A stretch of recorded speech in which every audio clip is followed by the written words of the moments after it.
Good morning. Hey, it's this guy too. What's up? Good morning, everybody. Happy Mother's Day, Will. Happy Mother's Day to all the wonderful mothers out there. You are a good mother. You're a good mother. I just want you to know that, Will. You're a good mother. I'm a mother lover. Remember that was the saying? Yeah. You're a good mother. What the? I don't know. What? Well, thank you for those of you who are here on this Mother's Day. I hope your mothers have a wonderful day, and I hope you treat them right because they deserve it. It's good to see JT here. This is, I know, his favorite stream on this channel for the week, so good to see you, buddy. And the geek is here. Dale, good morning. Dale says, good morning, Jay. Good morning, WillLo. Good morning. Matt Tracker Ruben is here. Good to see you. Christoph, hello from Poland. And Christoph says, I'm starting a YouTube channel soon. Spiritual development and information from the world. Nice. That sounds like a lot of fun, buddy. Good stuff. Severus, good to see you. I'm in the shop building new cabinets for toy displays, but have you guys in the background. Billy D. Willie. Oh, what I don't get like Luke Skywalker partlet or anything. I'm just Jay. Just Jay. Hey, Jay. This is Jay. That's fine. Billy D. Willie. Oh, wow. I love it. I love it. He loves it, but deep down inside, he's jealous. I'm jealous. I didn't get like a Luke, or I guess there's nothing that really rhymes with Jay. So whatever. J.K. May? Yeah. Tell me if this is too loud. Say? Does this sound too loud? Is that good? Is that good volume? Maybe a little bit lower. A little bit lower? Okay. Yeah, that seems right. Okay, so that's at, we got that at 14 to have a little background music. So what's up, buddy? How's your week going? It's going good. Yeah? A little busy, but getting ready. We're leaving next week. We're heading to the big New York City for a few days. So you were just there. Yeah, well, that's what we have family there. We have to go visit. What a great place to have to go back to, right? I love New York. I love it. It's pretty cool. I want to do a lot more. Like, I didn't really get down to like the downtown, like town, like but the main area because we were doing other things with family. But I want to go down. Oh, you didn't go to like Times Square and all that? Yeah, I want to go see that stuff. But also, I heard like it's stupid busy. It's Times Square, yeah. It's always like rush hour. Yep. Yeah. How was your sushi night last night, Willie? Oh, it was good. Oh my god, I fell asleep as soon as I came home. I like passed out from like eating too much. I was like, it hurt, but it was so good. Oh man, I love that. So we were chilling. We were watching, going through Dexter again, and we were just watching, and it was time for snack. We're watching that too. Really? Well, it's on Netflix now again, right? That's where we're watching it. Yeah. So we're like on the third. We're on the season with Miguel. Same. Episode 2, season 3. Copying, liar thief. Anyways, that's weird. Don't say anything because it's only like 40 years old and some people haven't seen it yet. Anyway, it's snack time and I open up my cupboard and thanks to JT, I have hot tamales, which are really hard to get here. It's my favorite thing. Dude, I got to be careful. That stuff's like crack. So if I have one, I got to eat the whole box. So I'm trying to like ration it out. What's a hot tamale? They look like They kind of look like jelly beans, but they're like cinnamon hearts with a little bit of a pep to it, a little bit of a burn to it. Oh, are they different from the actual cinnamon hearts? Because I've had those. Yeah, they're different. Yeah, but they feel like a jelly bean. They look like a pill almost. Interesting. Yeah, I just Googled it. Oh, that looks pretty nice. Yeah, I do reason, like Mike and Ike's, and that seems like it's kind of the same thing. I think it's the same shape as a Mike and Ike or the same company, but for some reason around here you can't find them. So JT like sent me like 6 boxes or whatever, and I'm like eternally grateful. But I think I'm gonna do one of those comas you were just talking about there. I think I'm gonna do that tonight with some hot tamales. Yeah, it's gonna happen. It's gonna happen. There's a candy store up on near Argyle. Have you tried there before? No. Yeah, they import a lot of American stuff and like sell it at that store. I can't remember what it's called. Like candy something. Oh, very cool. Very cool. Awesome. Well, anyway, I'm gonna be doing that tonight. It's gonna be a fun candy coma. So, I came up with a new segment. Uh-oh. Before we get into the EGM, I think we're on what, 18? 18? That's right. Before we get to that, I created a segment called Blow Up the Box Art. So what I did was I took 5 video game box art images, blew up a portion of it. I'm going to show the image, and everyone's going to try and guess what game it is. Doesn't that sound like fun? That sounds like fun. That sounds okay, and you said NES? No, any game, anything goes. So it could be from any console, from any generation. I just picked whatever popped in here. Okay, so I tried to not do too much hipster stuff. So it's a blown up image. Okay, Will, we're gonna get you to go. Maybe we'll go first and last for you, Will. So I'll get you to go last here. We'll get the chat to go first and see if you guys can pick this. I don't know how difficult this is gonna be for everybody. Okay, so we're gonna throw out an image. See if you guys can guess what video game this is from. Is everybody ready? Okay, everyone's ready. Here we go. Will, keep it shut. Okay, here we go. Okay. Do you think you know? Yeah, 100%. See if the chat can guess. I might have made it too easy for the first run. We're testing this out here.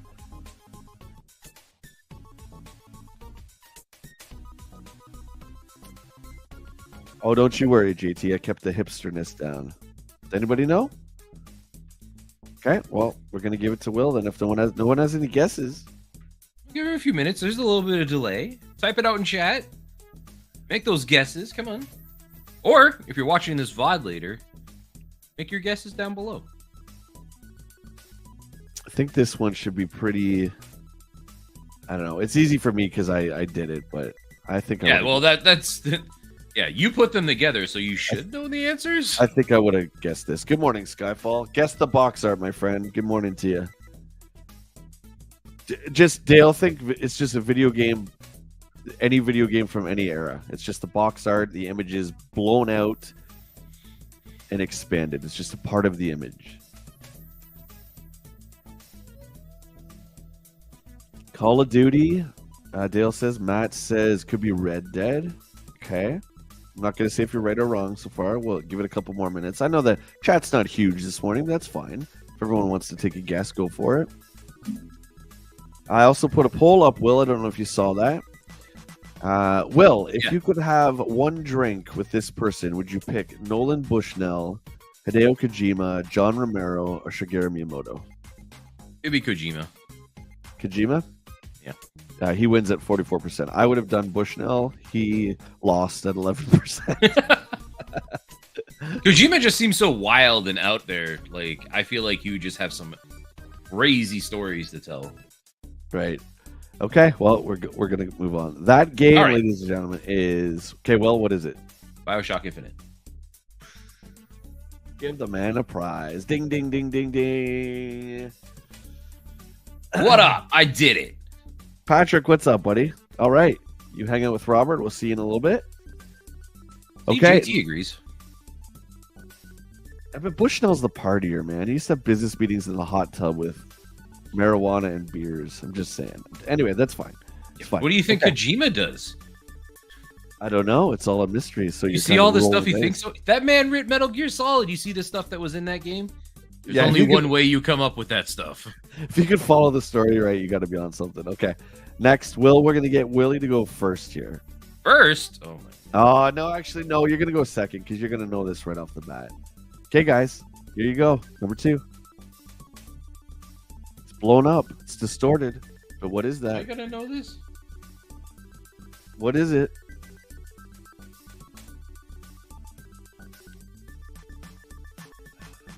Well, Matt, I will agree. I mean, Miyamoto came with a plumber who went down a pipe and ate mushrooms and shot fire flowers, right? So yeah, they're all great choices. John Romero created first-person gaming, for God's sake. He created Doom. Skyfall says Tekken. You're in the right area. Will, do you know? This one's really I actually don't. It's really blown up. Yeah, this face is throwing me off. Any guesses? So we're saying close to Tekken. It's a fighting game.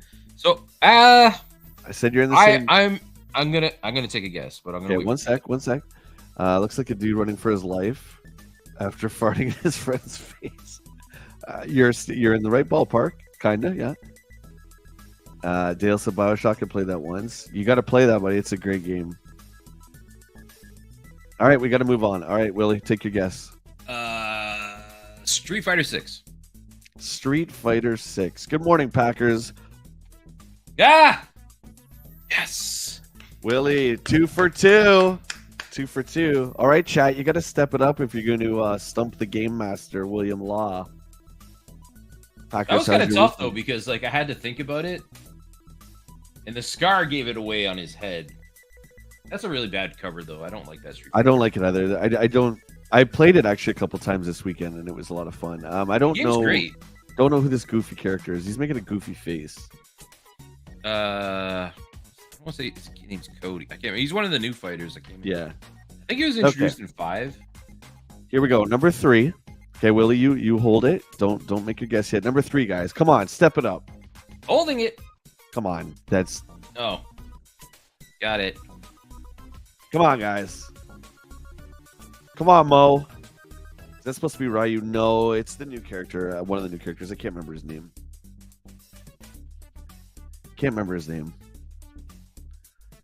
This segment's called Blow Up the Box Art just for fun before we get into the pages of EGM.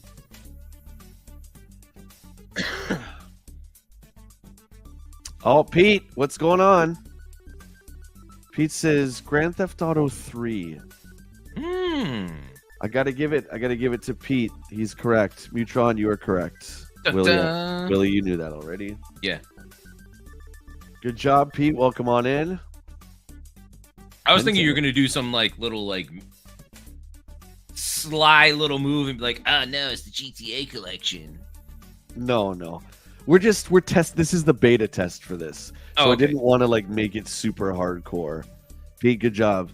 Yeah, you're welcome. Let's go, Pete. Okay, you guys ready for this? Mo, what are you talking about? I only play old games. Do you think this is new? GTA 3?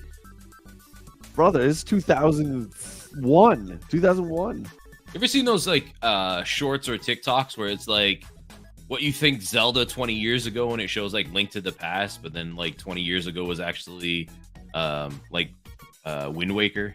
Oh God, yeah. Yeah. Is that the moment we're having here? Pretty much, man. Pretty much. Timmy, what's up, dude? Good to see you. All right, we're on the next one. Will, keep your yap shut. Here we go.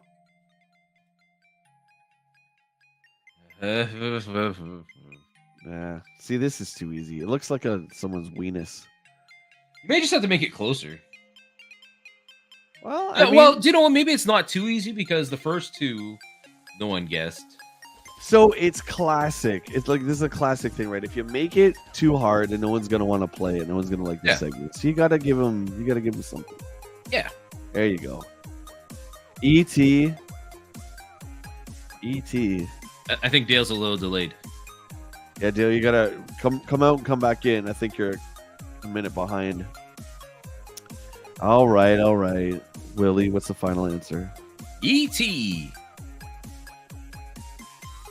That was for Stanley. I don't think he's here, but that was for Bat Stan. Maybe we'll watch it in the VOD. And the final one, this one. Now I know the difficulty. Now I know you guys are geniuses.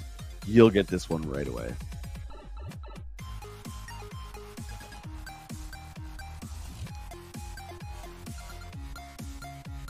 That's a joke now. I feel ashamed. Okay, well, you know what? We're gonna step it up next time.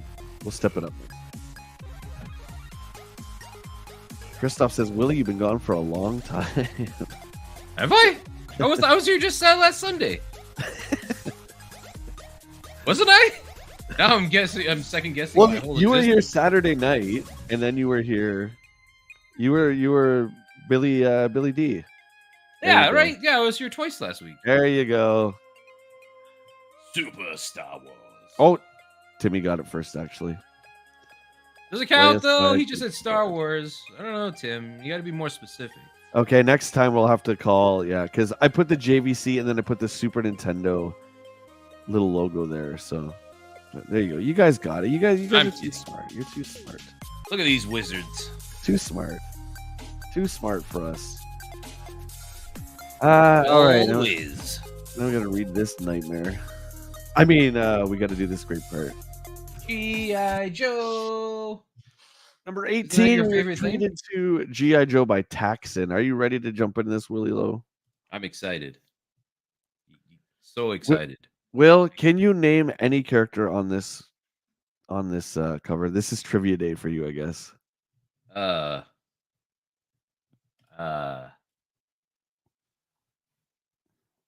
Just give me one.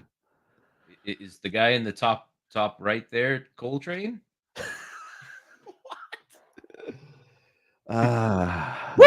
It's the Coltrane, baby. I would have accepted Snake Eyes. Oh, is that Snake Eyes? Or Duke. Yeah, that's okay, buddy. That's not Duke Nukem. You're right. You are right about that. Thank God. Look at the price. $3.95 US, $4.95 Canada. Man, we've always got screwed over. A full dollar more. What's the difference now? Well, they don't make this anymore. What do you mean? Oh no, I thought you were talking about like actual like the toys back in the day. $3.95 US cover price and $4.95. But the good news, we made it to 1991. Here we are, January 1991. Are you guys ready? Let's do it. Let's crack it open. Will you have yours open or are you going off this? I'm trying to find it. I don't know how to work this website sometimes. I just put in like Electronic Gaming Monthly and it. Yeah, we're at 18. So while Will's trying to look for that, we're going to go through some TV sports football from the TurboGrafx. And look, this is looking like the EGM that we know and love of the 90s. The Super Famicom finally hits the streets, and EGM grabs some of the first details on page 66. Looking forward to that. We got a lot of great stuff in this issue. Next Wave, Arcade Express, Nintendo Player, Turbo Champ, every system for every person out there. So if you have a Turbo, if you have a Lynx, the three of you out there, EGM has got you covered. Good old EGM. You just tell me when you're ready, buddy. I'll start reading until you got that all ready to go. Is this the end? Steve Harris, it's a little dramatic, isn't it? This is not the type of editorial yours truly likes to write. Recently, I was thumbing through some of the publications that serviced this first home gaming revolution nearly a decade ago. Although the games and game machines of the early 80s were prehistoric by today's standards, there was plenty to talk about, with dozens of third-party softs. No less than half a dozen consoles and a wide variety of handheld units. But despite such, fervor, the floor fell out from under the video game industry, leaving game companies to scramble for the false safety of discounts during the last dark days. So he's referring to the crash of 83, 84. What was the root of the problem 10 years ago? Did players simply tire of the unrealistic graphics and lack of gameplay that the Atari machine generated, or did video games themselves as a form of entertainment simply fall in favor of what? Fall in favor with the game playing public? No, that's not true at all. The answers to these questions need to be addressed sooner than later. So Steve's a bit paranoid. We're on the cusp of getting the Super Nintendo. The industry has never been so alive in the time of the Genesis, the Turbo, and the NES, and he's freaking out, Will. What's going on? He's freaking out here. Why is he freaking out? Sorry, Retro Max is giving me issues. It's okay. Are things really that bad? Is the video game industry teetering on the brink of oblivion? Is Mario destined to enjoy his pals like Pac-Man and the Mood Ring? What the hell's a Mood Ring? Not just yet. But the new element has been employed by everyone involved. The fantastic hobby we know and love as video games. Caution. I don't like the way some of this stuff is worded, guys. I apologize. I'm reading it as it's wrote. I don't get it. For all the ill will directed at Nintendo because of their restrictive business practices and demanding licensing arrangements that maintain the level of order by limiting the amount of poor product entering the market. I'm not saying that execs at Nintendo were always right. They committed huge blunders, and they insisted that licensees focused on the development of role-playing games. The first big launch of the series, Dragon Warrior, did so well that they're now giving it away as a premium in Nintendo Power. Even with their mistakes, however, Nintendo made sure that only the best products were introduced in quantities that would leave retailers overloaded with inventory. When Nintendo relaxed these restraints, they opened up the flood of products that is absolutely staggering. Video game carts are still selling, but with so many choices available to consumers, big hits are few and far between. So what does this all mean? Some companies formed to take advantage of the big bucks that video games used to bring. Well, they will fall by the wayside.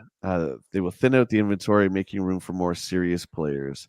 New systems and labels may have difficulty finding shelf space from retailers who quite ready to stock up with whole new lines of products. How long is this thing? Am I reading the Empire Strikes Back book right now?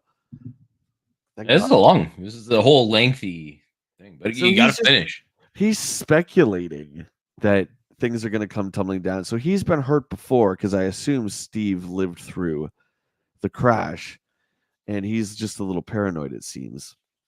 It seems like a little bit.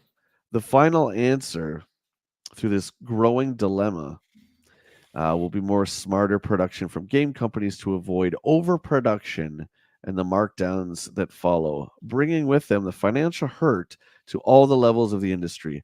Smarter purchasing from toy stores and retailers to locate only those titles that show real promise and real plan to pull non-selling games out of the stores.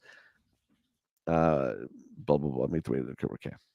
Works in Japan. Why not here? I don't agree with anything Steve is saying. I don't like that. We need just AAA titles is basically what he's saying, to avoid another crash. I think that is a good way to strangulate art. You think it was like a different way back then too, though? Because like I would argue right now we are experiencing an issue where like AAA titles don't seem to be the way to go anymore. They become too expensive to produce with like a super high end cap where they have to really make it to like, make anything from it. And right now the indie scene seems to be the one that's really saving the gaming industry. Yes. Like pushing the barrier of what you can do for games, trying new things, more creativity. And then like AAA titles have really stagnated. I'm just reading here. Spider-Man 2. I'm pretty sure Spider-Man 2 was still successful. $270 million budget. $300 million budget. Yeah. Okay, so that's like on the low end. That's crazy town, man. What could I think of recently? So you're spending that much. you're putting this precedent out there. Obviously, you have to make what, double the money, your budget back plus double that to consider it a success, or at least one times over to consider it a successful game. That's like everyone on the planet buying a copy of it. Like that's just, it's so unrealistic. I think that's what we're going through now. Is the budget for games is so bloated. And dude, I didn't think Spider-Man 2 was, it was all right. It was all right. Which is a shame because it's gorgeous. You can tell that all this money that went into it, you can see it. But have I picked it up since? Nope. To me, it's just, you play for a few seconds and there's all this talking, and then you're playing through cutscenes, and I don't know.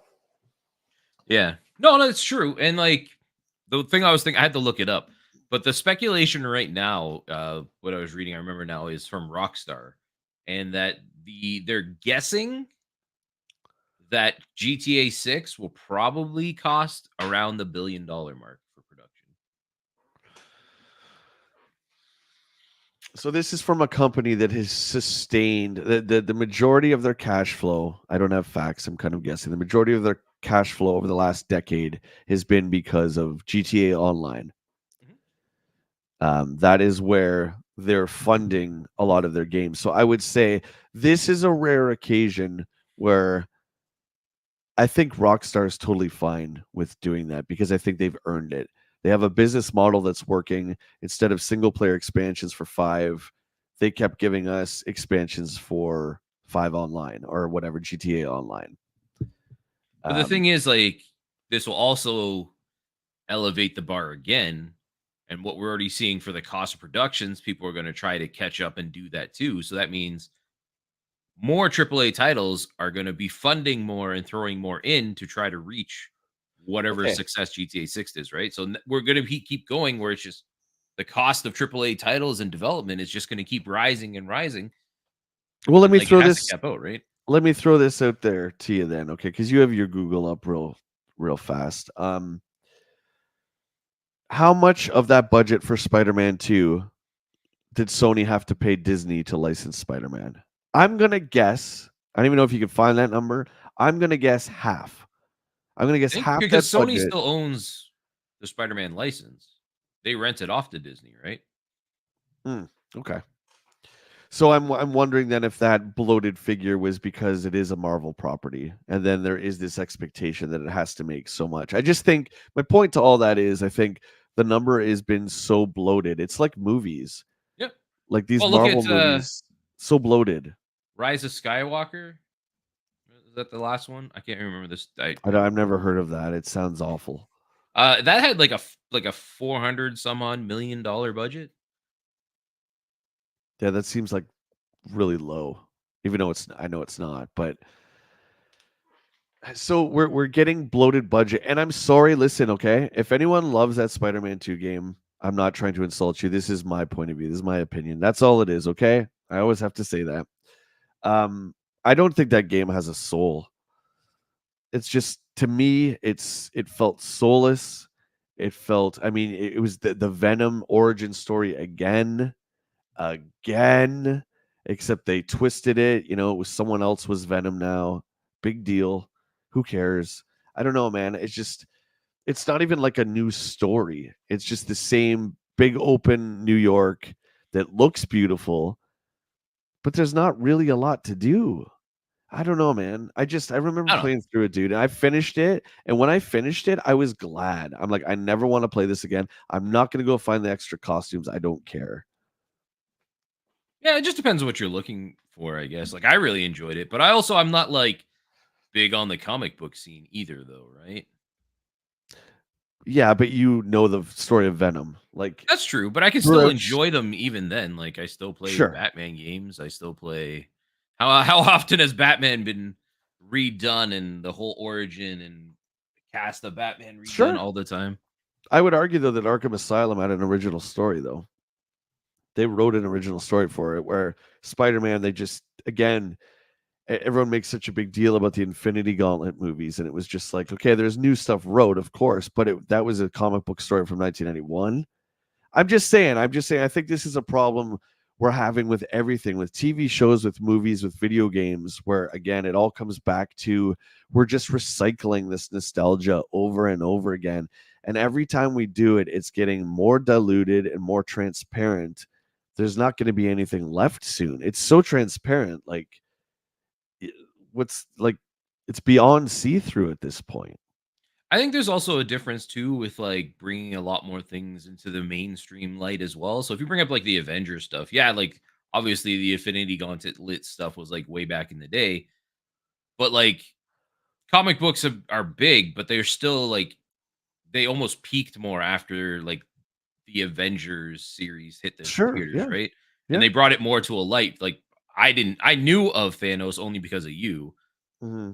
but I was like showing Thanos through the movies, right? And that was the big thing for me is that yeah, Right. you read that stuff. I've never experienced any of it, and they brought it more to like a mainstream light.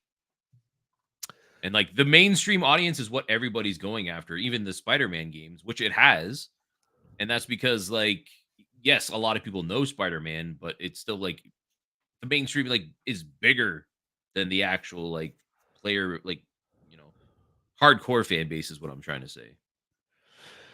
And Yeah. they that does require, unfortunately, you would have to say like, some diluting and dumbing down of certain things or making it more approachable in a sense.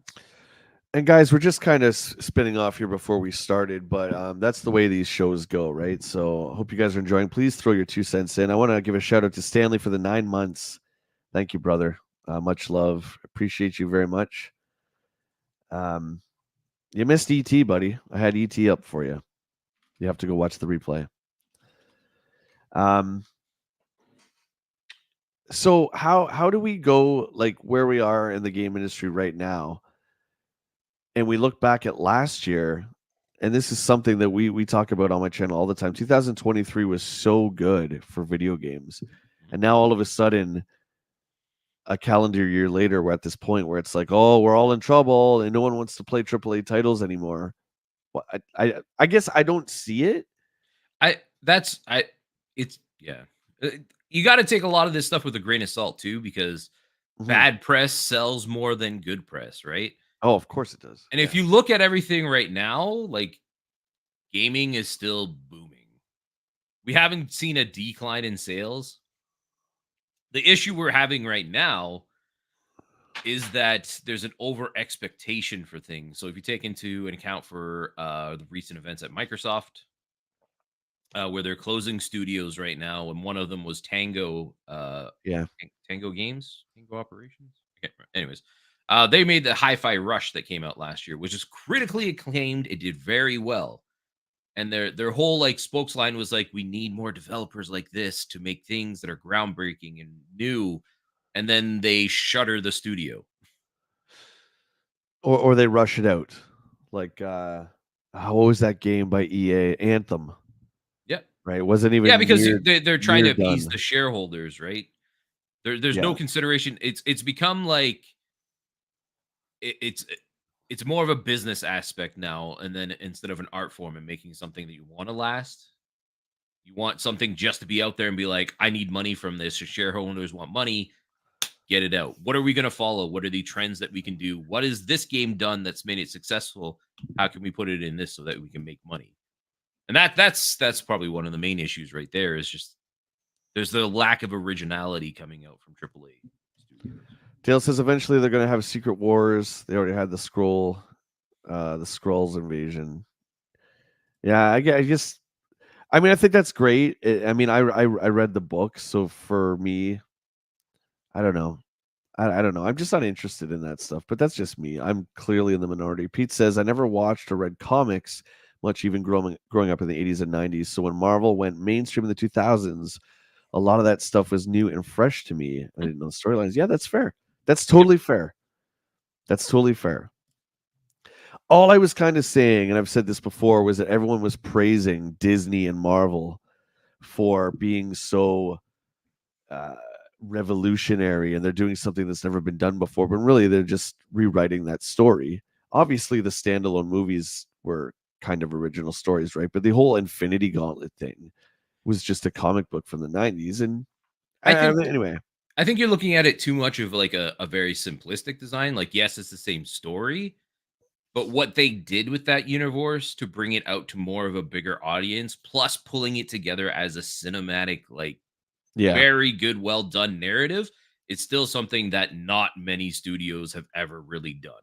You think about how many movies they went through between like Captain America and Thor and all those, and then uniting all of these characters into one series, as well as having their spin-offs for each one as they keep releasing one of the newer movies with like the Avengers all together, was pretty much an amazing feat.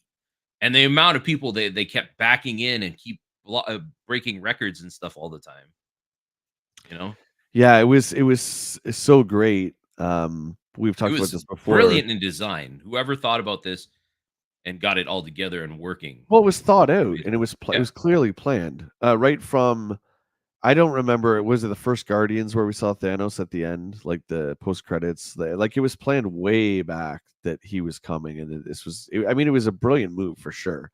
I just mean now that you have someone who's destroyed half the universe, like where do you go from here, right? And I think that's the problem they're having now. Anyway, we're totally off in left field. Jim, what's up, buddy? Greetings. Good to see you. Welcome on in. No, Okay, I thanks for promise joining. we're getting to this. It was Steve Harris's fault. Okay, it was not mine. It was Steve. He got us talking, DJ boy. Dang it, Steve. Timmy says, other than Spider Man, I don't think that Marvel movies had been that successful. You're correct, sir. They were, well, the Spider Man ones were great. Spider Man ones were great. But like After stuff like, what was the last in Avengers movie? Pretty much after that, it kind of really started. End War. End War is the last one, and then it kind of really started teetering I down think after he's that. talking about before. I mean, the Sam Raimi Spider Man stuff was great, but like you had stuff like Daredevil was bad, like the Oh, Ben Affleck Daredevil. You had that Punisher one with like Dolph Lundgren. There was just one offs here and there. But I oh, would I agree. see. I misread that. Yeah, Yeah. yeah. No, like yeah, superhero stuff was all right. It wasn't good. It wasn't great. It was just all right. Nothing will beat Captain America from the 70s. I'm just saying. Uh, 9 months already, buddy. Yep. or the Hulk. The Hulk. Lou Ferrigno. That stuff's good. That stuff's good. It's not. Wonder Woman. Okay.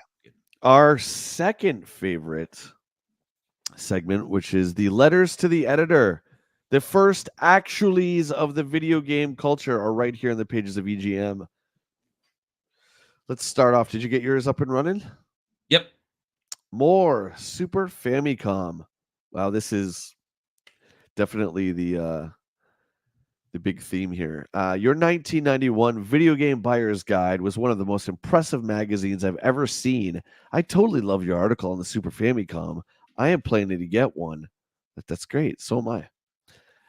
The millisecond it comes out, the second. Please answer me a few questions. What game will come with it? How much will it cost?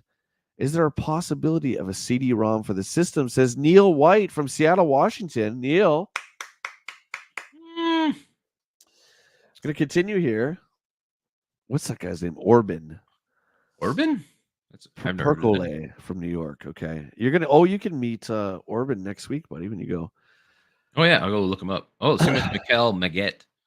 I love this magazine. It's the best one on the newsstands. In issue 16, you said you had a Super Famicom.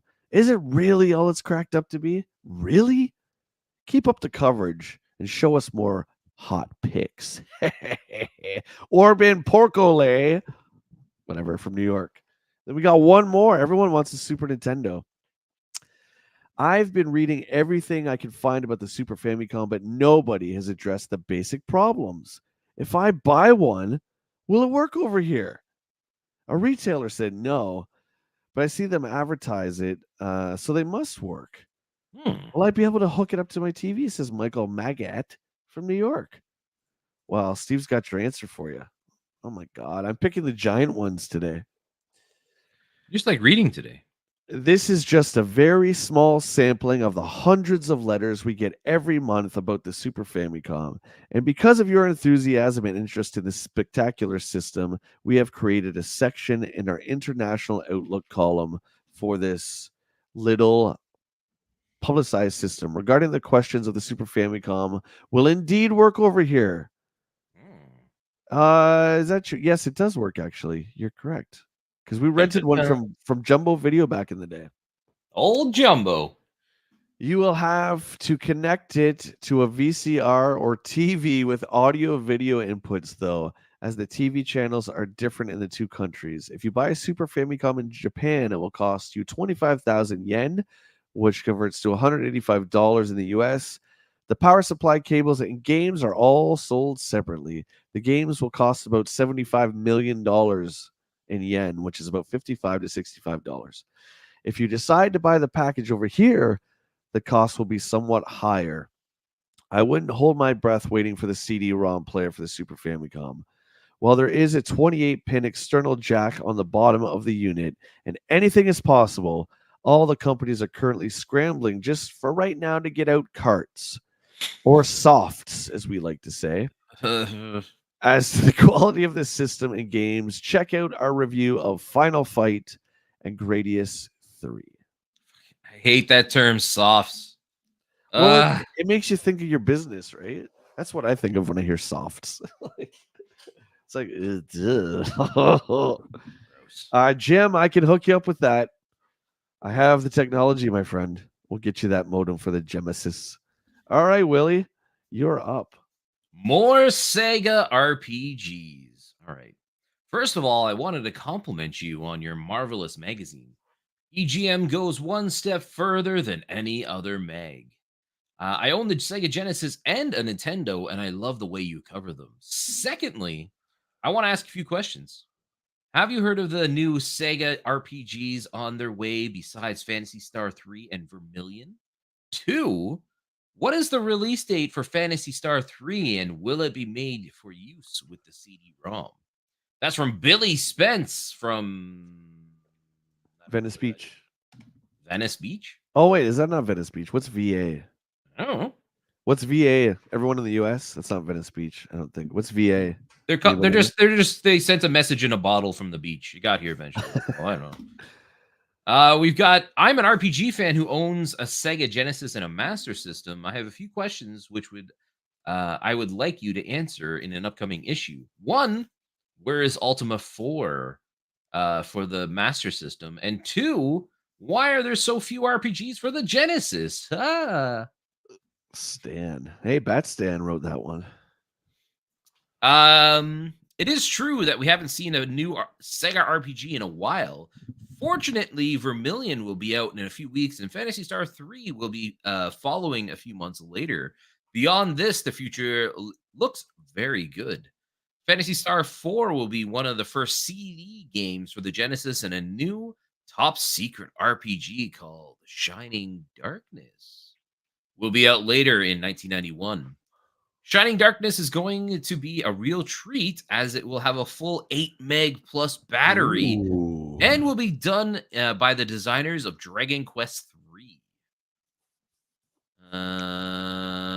Next page. I think this is where Dragon Quest 3 and 4. That sounds like it. Yeah, 3 and 4, and for exclusive look. Yeah. For an exclusive look at the great game, get a copy of our latest issue of Mega Play. Another project. Wow, you forgot the O there. In the works is called Fatal Labyrinth. Unfortunately, the Sega Master System is not getting similar projects. Ultima 4, which we first talk about way back in issue 3, will probably not see the light of day here in the United States. It is still scheduled for release in England, and die-hard Smiths RPGers can pick up a copy over there. Christoph, this is from a video game magazine called Electronic Gaming Monthly from the year 1991. Yeah, man. I remember grabbing this issue in high school. Yeah, that's right. Cutthroat, welcome in, buddy. Virginia, thank you guys. Appreciate that. Timmy says, sad news for this guy. Sega RPGs are basically dead now besides Phantasy Star Remake. Yeah, what is it? Phantasy Star Online 2, right? Is the one that's currently going. I downloaded it. It's like the 7 remake. It's like an action RPG. I don't know anyone who I could never talk anybody into playing that. So I was just like, this is pointless. I played the one on the Dreamcast. Yeah, but this is one that's currently going right now. This one's on Steam, and I think My brother Steven got into the one on the 360 pretty heavily for a while. I tried it. And you know what? Like this is another little tangent, but I've been Sure. talking to a lot of people that have been playing like RPGs who have been watching on like Twitch and stuff, like MMORPGs. And like, man, it's such an investment to get into those games. It's so It is. tough to try to get in them anymore. Like I've been watching people like World of Warcraft and Final Fantasy. I'm like, yeah, no, I could get back into those. And then I'm like, man, there's so many other games I got to play, and if I'm paying that Yeah. monthly fee, I have to make sure I'm invested in it for that month. It's too much. And dude, imagine, okay, and I spent a lot of time in Warcraft, but you probably doubled what I did. And if you were to go back into World of Warcraft right now, okay, your guy, what's his name? Thorkar, say it's that character. So he's in Ogremar right now. Can you imagine everything you'd have to try and remember? Like something, maybe it's be easier for you, but for me, it's like, well, how do I get to the Undercity? What's this do? What's that do? What did this expansion give us? Yeah. So I'm like you where I was thinking about doing it. I played the classic for like 1 day or 2 days or whatever. And I'm just like, I can't, man, because Warcraft already put so many games on the back burner for me when they came out.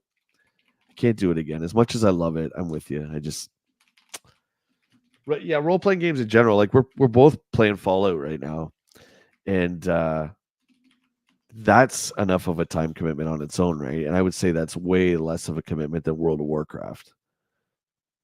Yeah, yeah. At least like you're not like you could just pick up and go, right? And then you could stop when you really felt like. I guess I don't really know the way it looks like. It definitely is not as like demanding of your time. It seems. Largo in Baldur's Gate, is Baldur's Gate the only decent RPG left? It seems like everybody's become shoot and loot. No one wants to do storytelling. Well, I never played it, but I know it's a fantastic game. I've watched many people stream it. That game's like worthy of Game of the Year. Is there any good story-based RPGs right now, Will, that's not a looter shooter? Like, I mean, I guess you could kind of say Fallout 76 is. And we talk about Fallout 76 like it's new. It's not There's new. So it depends what you're looking for, right? Like Baldur's Gate 3 is another one that's a prime example of bringing that genre to the limelight and having critical success. Mm-hmm. Like you could still argue like Final Fantasy 7 Rebirth, the remake has been doing gangbusters and still done very well.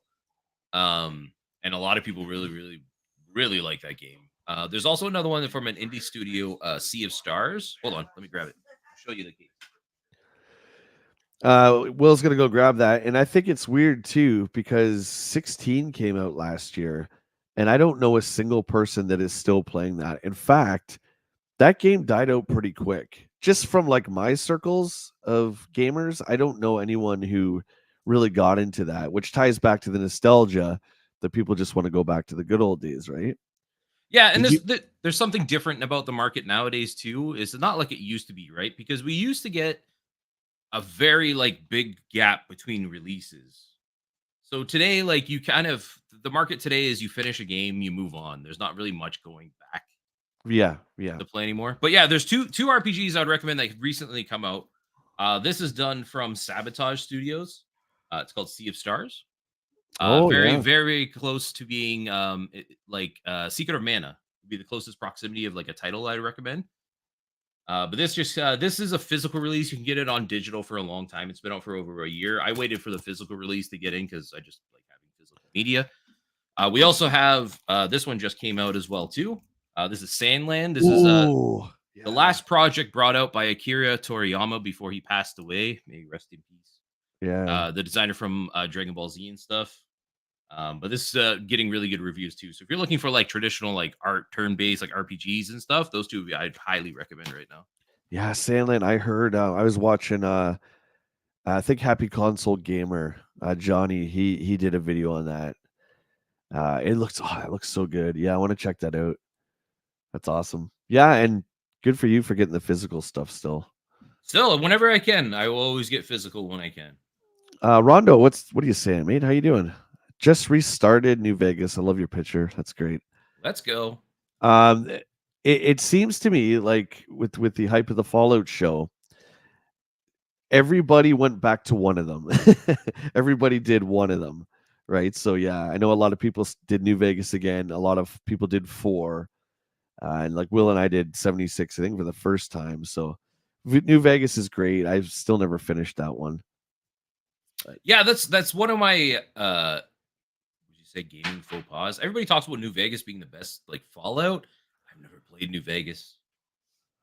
Well, it was it was a little bit poo-pooed a little bit because Obsidian did it, so it wasn't directly Bethesda, kind of like Knights 2.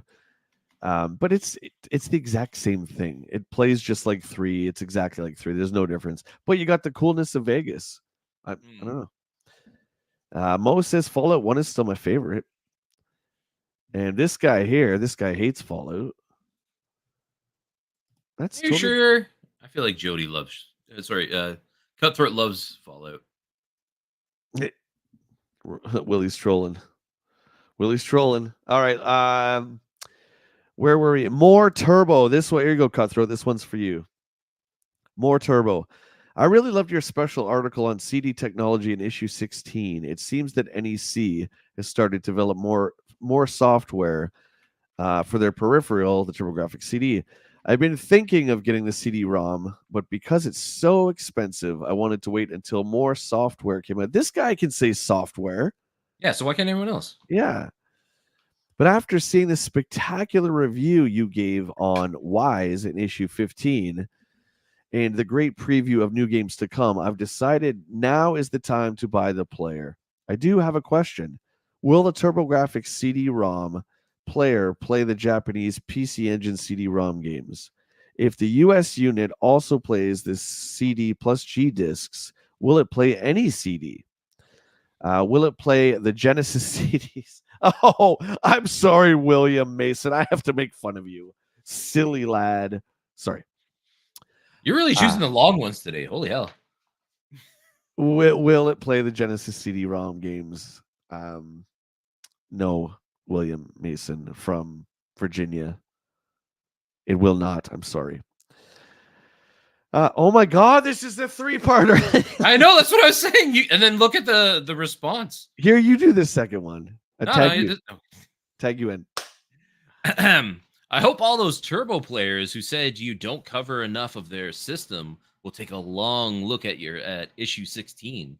With a page of previews, 4 pages of their CD-ROM, a page of reviews, and a lot of tips on some of their newest games, you gave them more than they deserve. That's more than you did for Nintendo. Wow, rude. Remember, we Nintendo players make up more than 80% of the market. And I think there should be more coverage for the system that is keeping the industry going. That was kind of rude, Christopher Hasselman. That was a real hassle. He was the first troll. He's the first gaming troll from Plattsburgh, New York. You can say hi to him too. The third TurboGrafx CD letter. In your issue 15, you gave the Turbo Express the Best New System Award. I believe you when you say it's good, but I don't have a Turbo. If I buy the Express, can I later hook it up to my TV and even add the CD? Sorry. Or is this unit just meant to be a part of? The TurboGrafx CD-ROM is giant. Can you imagine? Game Boy size portable and then hooking this big tank. I'm sorry, Jason.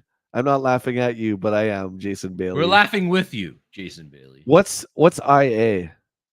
Iowa? Yeah, it's Iowa, right? Cedar Rapids, Iowa. Sorry, Jason. The Elite Gamer has spoken. I must laugh at you.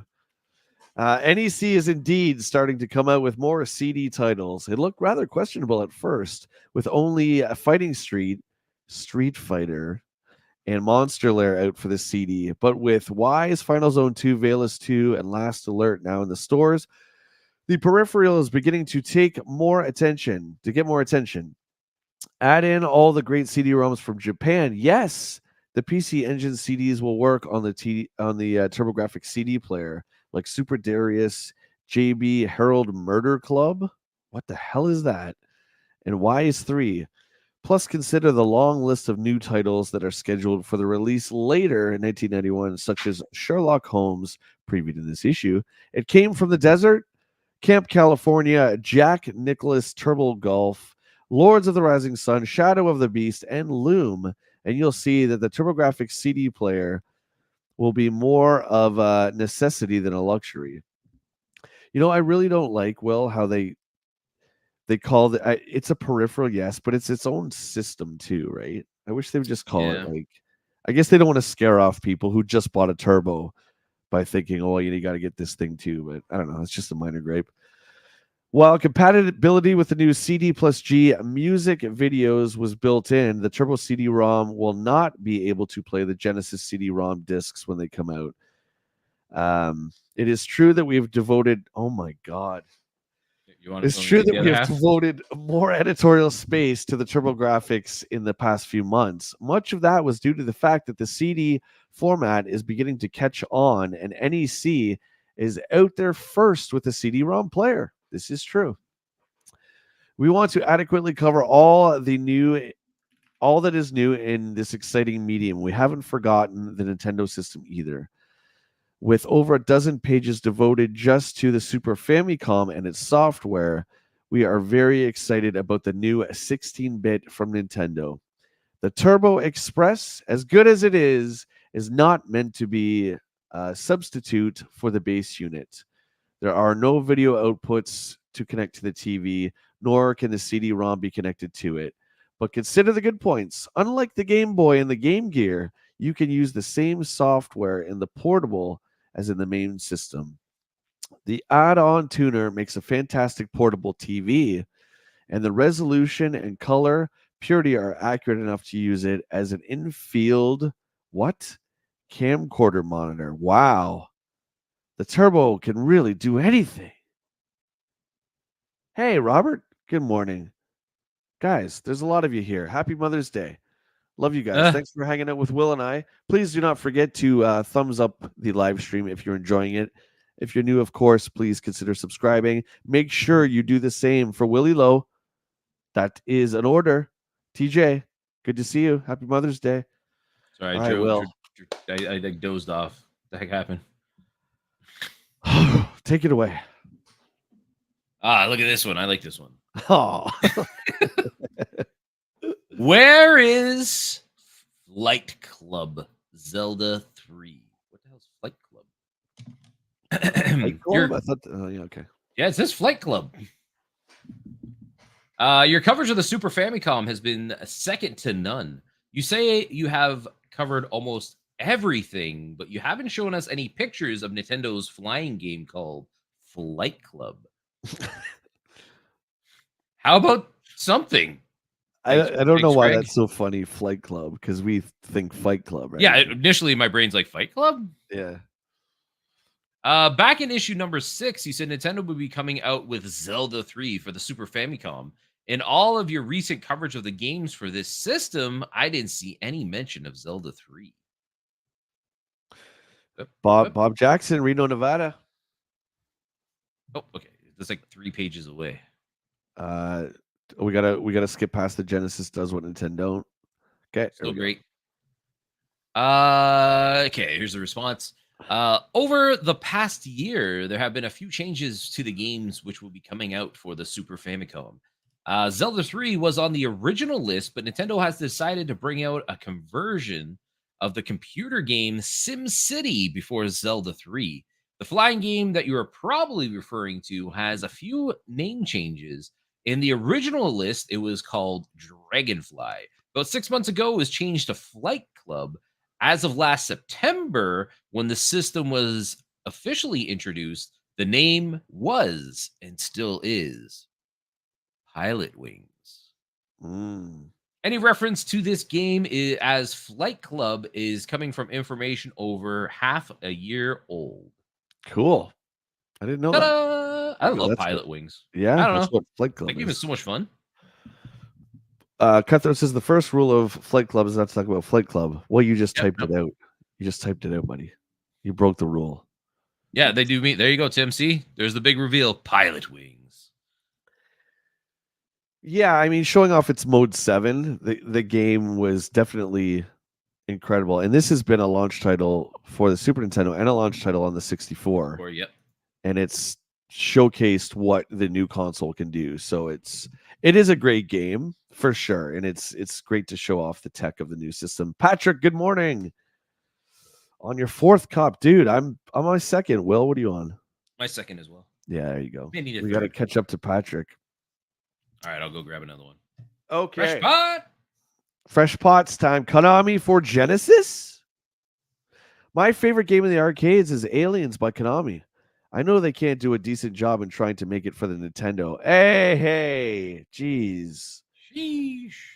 So will they do one for the Super Famicom? How about the rumors that they're starting to do games for the Genesis? Says Peter Skofos from Fargo, North Dakota. They made a movie about him. Is it hello? Is there no answer to that one? I don't. There's no answer to that. Yeah, I don't Listen, see I'm not reading this big one. I'm just telling you right now. Okay, let's browse it. It's like a complaint about super graphics version of the Arcade Master. So it's about Strider.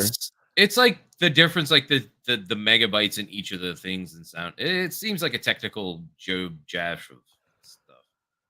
Okay, someone's complaining about Strider, so come on, I gotta check. All right, I'll do it, dude. It's huge. Oh my god! All right, good luck. You got this. In a galaxy far, far away. Let me say you did an excellent job in reporting on Strider for the Genesis. Now, how about Super Graphics version of the arcade masterpiece? Second, let me get one thing straight. You are not the best gaming mag. Oh. Shots fired. Shots fired. Where's my zoom in button? Oh, wait. Can't do that here. You are not the best gaming mag. Neither are the two mags I read each month. So what the hell are you reading them? There is no best mag? What? There is no best mag. I like your section on Japanese games, but your reviews need work. You know what? I think that's a valid criticism. The review, we've complained about the reviews for a while. They aren't great. Well, we haven't done GamePro yet. Do you remember the GamePro structure for their reviews? Yeah. The faces? Remember the faces? Like how excited I used to like the faces as a kid. Oh my god. All right, go on. I like numbers. I mean, I'm just saying. Make them a whole page with a fact files, suggested price, and then all 4 of your opinions. Also rate them based on 6 categories. Oh my god. Dude. 1 through 10 scale, sound effects, music, graphics, playability. That is something that GamePro did, though, right? If I remember right, they separated, but like they had their own scale for like certain sections. Yeah, this one, they show. Well, we'll get into reviews in a second. I think this one shows the company that makes it. They're difficult, like how hard they think it is. Yeah, I can see what they're saying. Playability, how fun the game is to play, and overall. By the way, you are not, as you said in the editorial page on page 13, actually the first to report on the PC Engine. A different mag reported on this great system in April 1989 issue before you ever reported on it. What's this guy's name? Andrew. So there is no way you could have ever reported on it first. What happened to Arcade Alley? This guy's Andrew Beaton is a hater. Why did I? Okay, this was worth reading, but oh my god, what gives you the gall to write in a message like this? Insane. Well, this is the guy that started. I don't have a good joke. He started something. Microsoft. There you go. Maybe. Also, don't trash a game system just because of its price or lack of softs. Wait. I'm just moving on. See you, Robert. Take care, brother. Ed, how you doing? I have to disagree. I don't often disagree with you on RPGs. On Avatar NES, you haven't played Final Fantasy. I have. I'm on my third game. This is the most fun with a capital F RPG I've ever played on 8-bit. Hold on, I gotta compose yourself. keep up the good work on the Japanese front. Print more, in fact. Have you ever heard anything about Arthur's Quest on Super Famicom? One last thing in your CES report include Turbo. I know you're not anti-Turbo because of your recent super coverage on the new games that the other mags haven't heard of yet, but you have by far the best CES coverage of all the other magazines. Why? Pictures. Wow. Yeah, Timmy, this man's passionate. Yeah, he's okay, like where do you even start? Like he's asked about 50 questions and then he's like attacked Ed and he's attacked this magazine and every magazine. None of the best. Like why would you even say that? That Why was a do lot people to hate read. Turbo? I don't think people hate Turbo. I think back then, well, I know back then you were lucky enough to get one of these consoles. So when you got this console, that was it for a couple of years, right? I'm generalizing, of course. So you're going to defend this thing, right? New systems are going to come out and you're going to go to bat for your console, right? Because this is the only thing you have. That's what I think. I don't think people hate Turbo. Turbo was the least popular of the three because the distribution on it was horrible. Yeah, and that was NEC's fault, right? That Like was NEC's fault. they hyped it up, and there's so much like going on in Japan with it. People had like this expectation, and then like it's very hard to find. They didn't bring over a lot of stuff too. And, They made it available in only certain corners of the United States, which is something that worked in Japan, but Japan's a billion times smaller. So worked there, and then they did the same business model here. It didn't work. So you couldn't go anywhere and just find the TurboGrafx. So whose fault is that? The games are great for it, right? there's a lot of great games on that people have never experienced or played. You know, To me, I think it was around the same.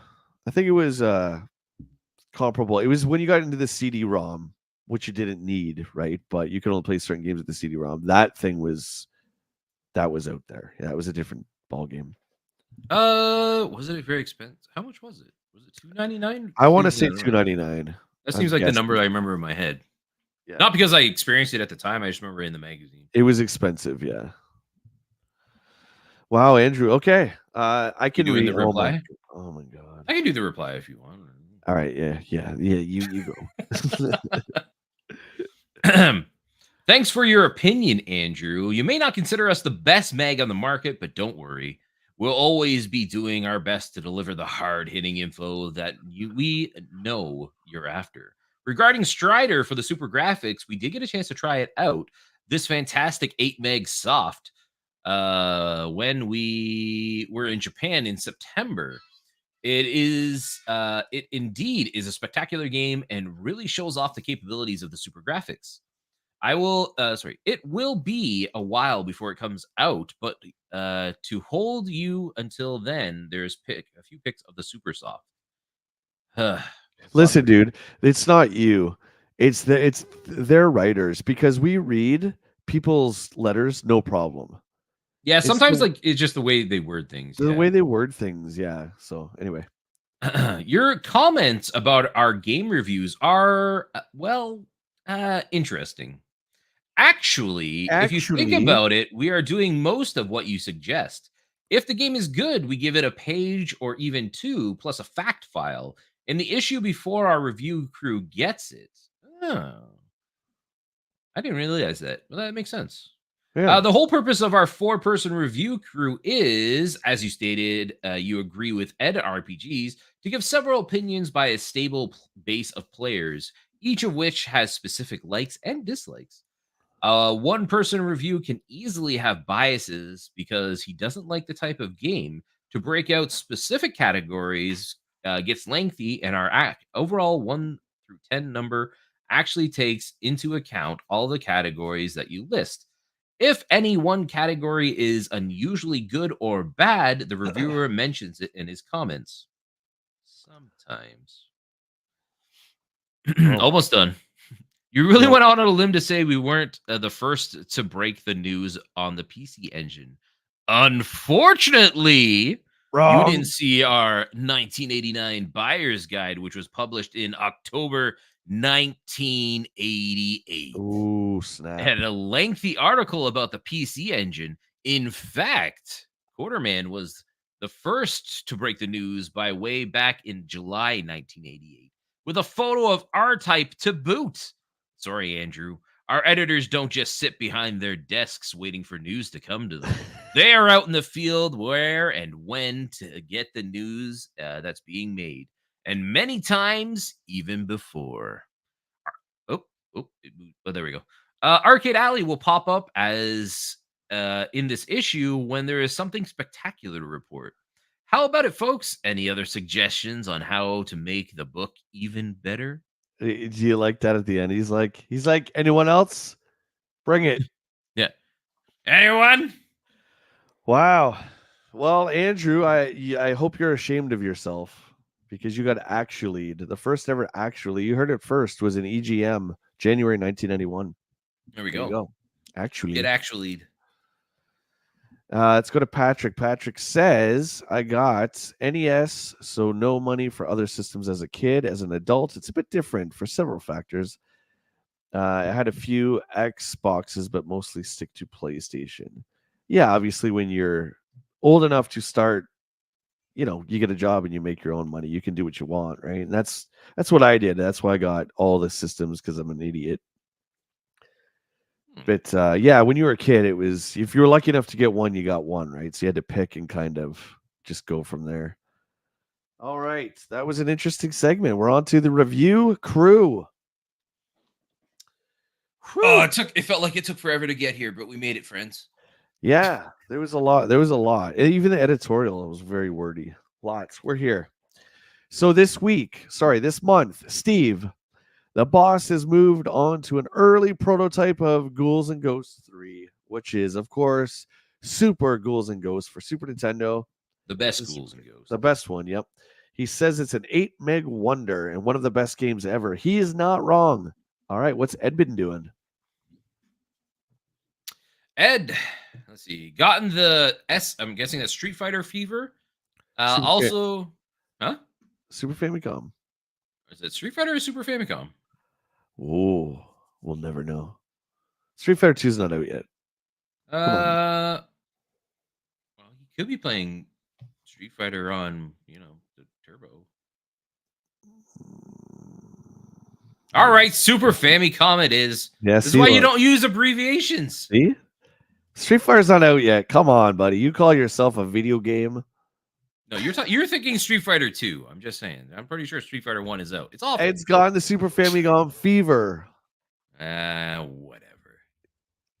Oh, you might be right, though, because also he now has a couple of 100 hours in Mario 4. I don't know, man. See? You guys tell me. You guys tell me what you think. Curb Stomp, welcome on in, buddy. It could be either or because, like, Street Fighter 2 did come out. Like, was it in the first year? I'm pretty sure. Street Fighter 2 is no, man. Of the release of the Super Famicom? No. It was chill. It was the summer 92. Okay, so this is the summer after. Yeah. But would they get it early enough to play it? Because they do get stuff early and see stuff. I don't know. Anyways, doesn't matter. He's playing. Dude, the system the Super Nintendo hasn't even launched yet. They're not. Final Fight hasn't even come out yet. Come on. Oh my god. I don't know. Sorry, it's guys. An obsession with him, and it takes all his free time. Whatever Ed is doing. Gauntlet 2 for I think this is NES 5. Yeah, I say it because I've never played it. Gauntlet 2. I played the first one. I don't remember number 2. Steve says Gauntlet 2 does an excellent job of gathering up all the elements from the coin-op and putting tons of enemies on the screen at once. In the process, however, the game goes from what was a 78 record in the arcades to being a 33 at home. It's there, but it's slow. What does that mean? I don't know. What does that mean? 78 to a 33. 78 to a 33. Street Fighter to Super Famicom. I don't know. Street Fighter. They're just throwing words on the print. They've given up. They're just like, just throw it down there. These idiots are gonna buy the magazine anyways. Largo says, "Bustin' Ghouls and Ghosts makes you feel good." Heck yeah. It makes you feel something. Makes you feel something. Makes you feel alive. Street Fighter could be anything but silly farts. The game. Oh my god. Man. Yeah. See, silly farts. Jeepers creepers. Level. Hey, wait. There you go. I think he's got it. Curb stomps his levels. However, the game goes from what was a 78 record to the games to being a 33 at home. Record Maybe. speeds. Yeah. Frames. Bustin' makes me feel good. Yeah. Anyway, what is Ed gives it a 6. Okay, we're moving on. Ed gave it a 6. Gauntlet is one of my favorite games in the arcade. While I admire the company's attempt to make a real 4-player game, the NES is not an arcade machine. It's okay as a 1 to 2-player game, and as such, the game does what the first did. Great. Play a decent NES adaptation of Gauntlet. How do you really mess up Gauntlet? Like, you have the first one, which played well. It was still a fun game, and then you just kind of... Is it just because it's more of the same? I don't know. Well, I don't know, but I gotta say that picture's awful. I'm sorry. Well, okay, it can't be levels from 78 to 33 because at the top here it says levels 100 plus. Well, what does that mean? Okay, the game goes from what was a 78 record in the arcades. What does that mean? To being a 33 at home. Anybody in chat have any idea? Neil, what's up, buddy? Welcome on in. How you doing? I still have the EGM with Street Fighter 2 on the cover. Oh yeah. I got all mine in bins in the basement, my friend. Love the smell of dirty old magazines. Anybody have any idea? I'm on my own. Nope. I have no clue. Solar Jetman. This is Trade West. Why did I think it was Sunsoft? Okay, 9. Oh my God, Solar Jetman 9. Anyone who's played this, please let us know if it was good or not, because I don't think I have. Steve gave it a 9. Excellent. Solar Jetman is one of the best original entries I've seen in a long time. Taking the basic premise from the rarely seen coin-op Gravatar and bringing it home to the NES. Trade West have done a fantastic job with the flying, collecting, shooting game with no equal. 9, dude. That's pretty good. Ed gave it an 8. Wow. Trade West has a great hit here with something that is sorely needed for the NES. A new and original concept. It takes a while to get used to the controls, but once gotten used to, the game is very addicting and difficult. The password feature is good as long as the password feature is good as it's a long game. There we go. 8. Jim liked it too. Rosemary, happy Mother's Day. How are you? I hope you have a wonderful day. Good to see you on Facebook. I think Jim's got it here, Will. 78 RPM to 33 RPM. So that's the speed of records. I wonder if that's a vinyl reference. Not from Jim, but from the review. I think it might be. So it's basically saying it's fast in the arcade and slow as hell on NES. I think you're right, Jim. I think you're right. Okay, you read yours, right? Yeah, you read yours. Okay, so Solar Jetman. Let's get Mercenary. Yeah, Mercenary Force looks pretty cool.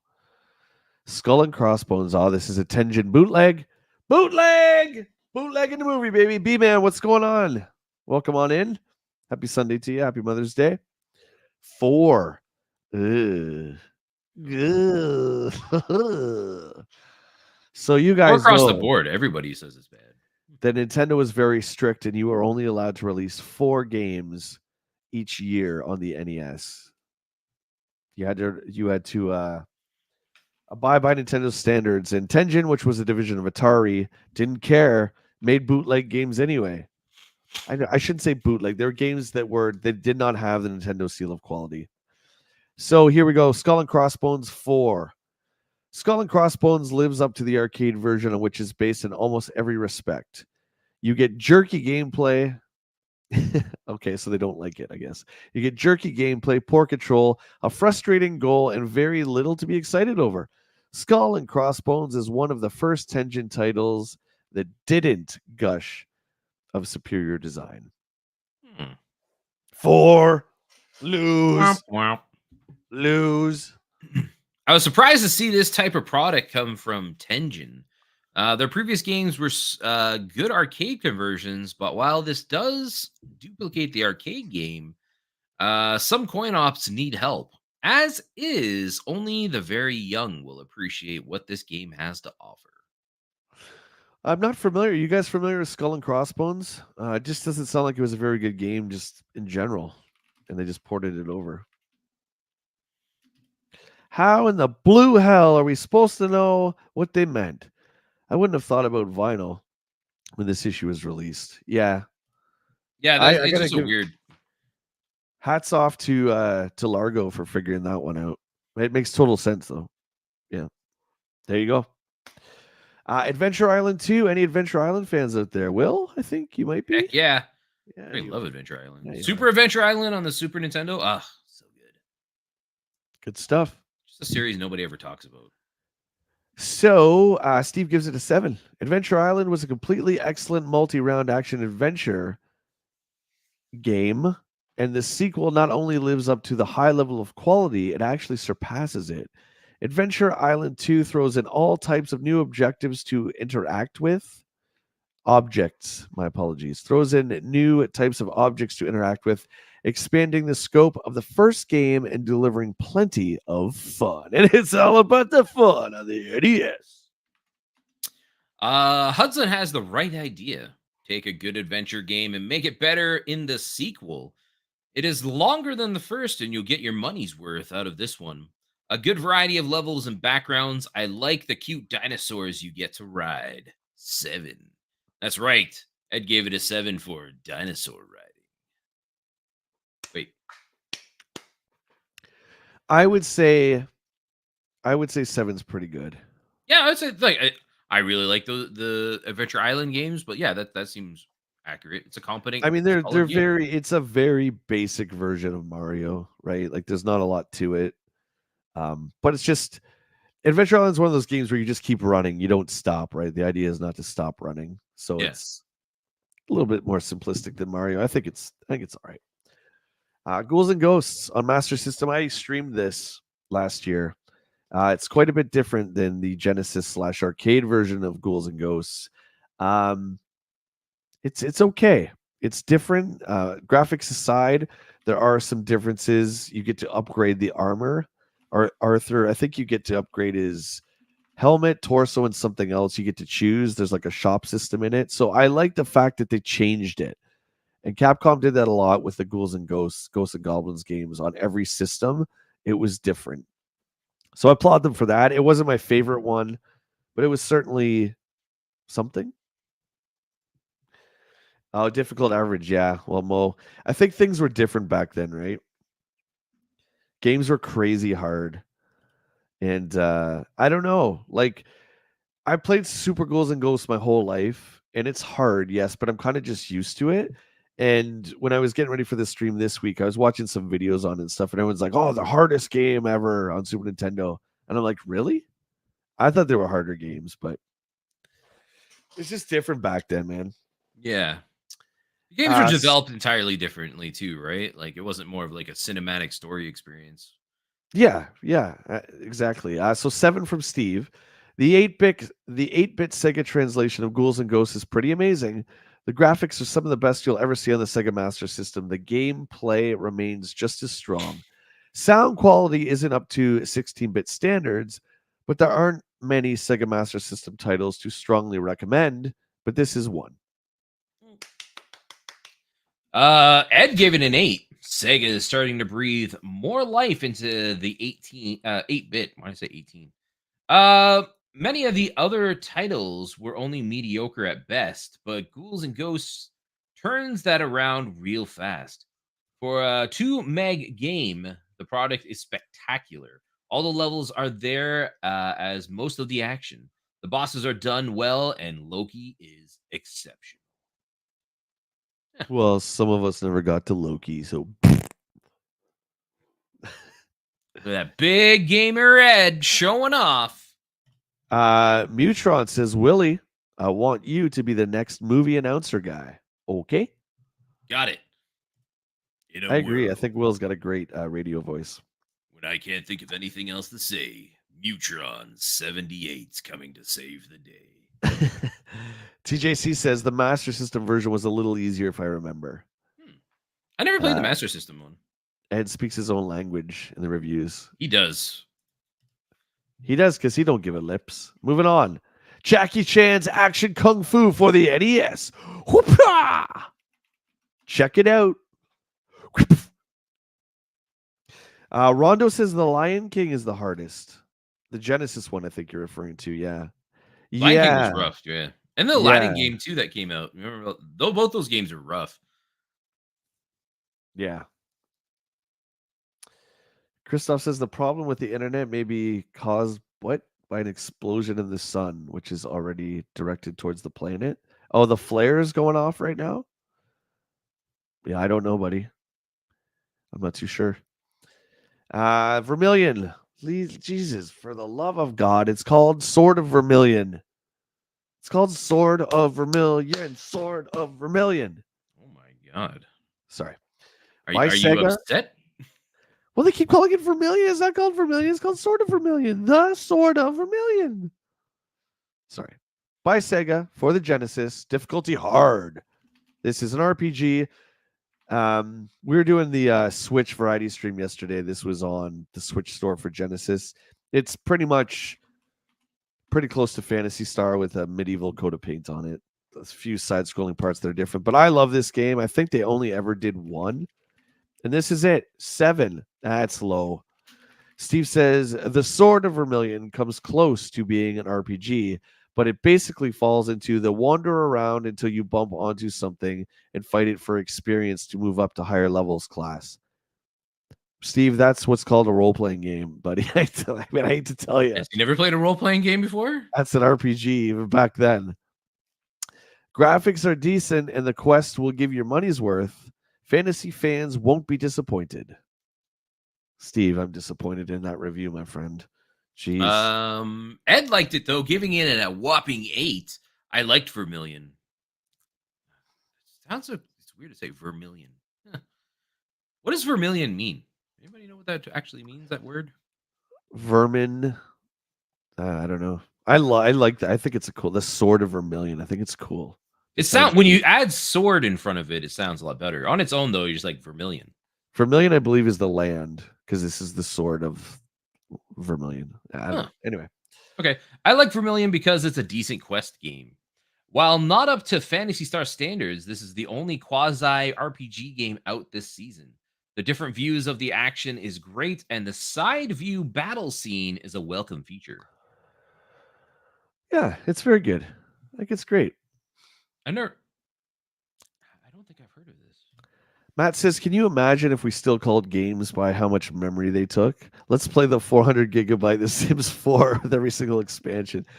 Yeah, well, that was a flex back then, right? If you remember Phantasy Star 2, it was the first game that had 6 meg.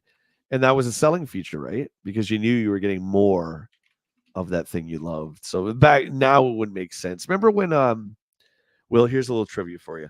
Do you remember how many gigs Metal Gear 4 was back in the day? It was like this big, like everyone's like, oh my God, it's this big. I remember it was so big because it took up 2 Blu-rays, like 100. Each Blu-ray is about 50. I think it was 20. I think it was 20 gigs. Was it 20? Which it was such a big deal because I had the 20 gig PS3. So it was like, I remember when I got it, I had to clear everything off it to run this thing. Yeah. Mutron says, I thought Vermilion was a color. Oh, yeah. That sounds right. Vermilion is blood red. Okay. Thanks, guys. Huh. Wow. I've never heard that. Vermilion sounds so metal. That's sort of true. Like I vermilion. would think of like a rusty patina, like that metal has a vermilion on it. You know what I mean? Yeah.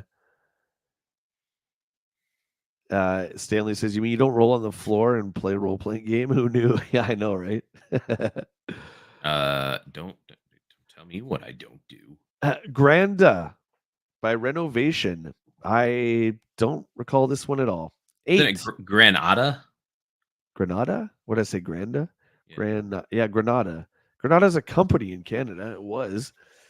8. Granada. Granada is the closest thing to Assault, the awesome Atari coin op that I've seen yet on the home. It takes the old tank game and spruces it up by giving you specific missions, weapon enhancements that increase the play technique, and a frenzied battle that gives even experts blisters. The difficulty is hard. 8. A spectacular shooter, which is a welcome addition to the Genesis lineup because it is hard.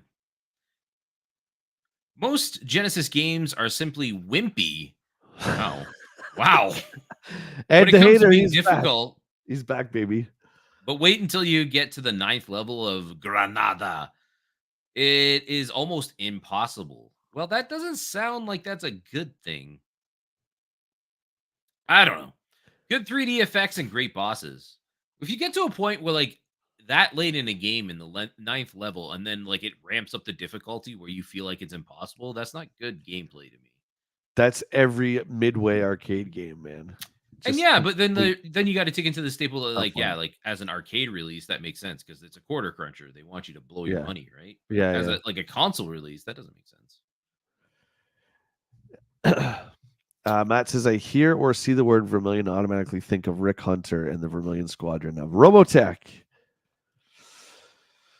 Now they're just making names up for video games back then. Look, dude, look up Granada. It was a electronics company, and we used to rent our first VCR. Yes, rent it from a store called Granada. Check it out if you dare. Battle Squadron.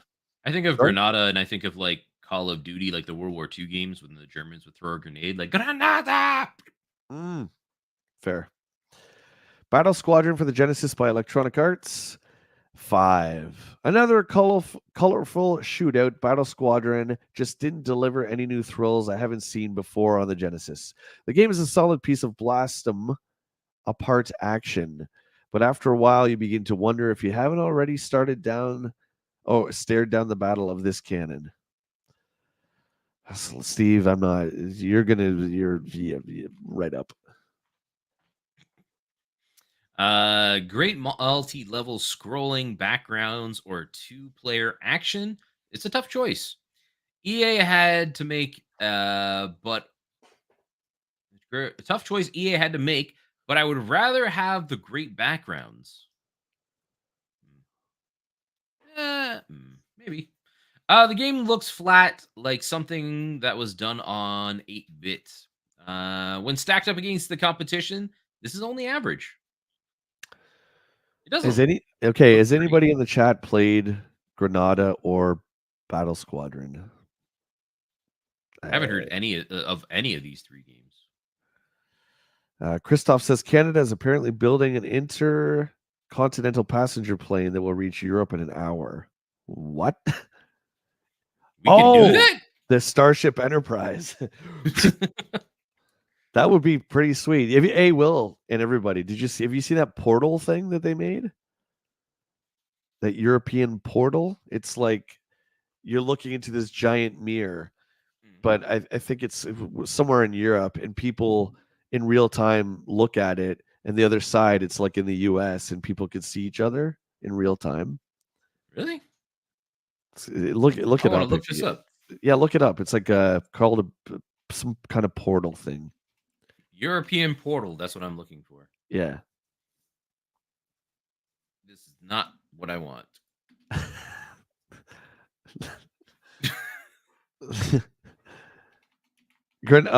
Jim says Granada is an island.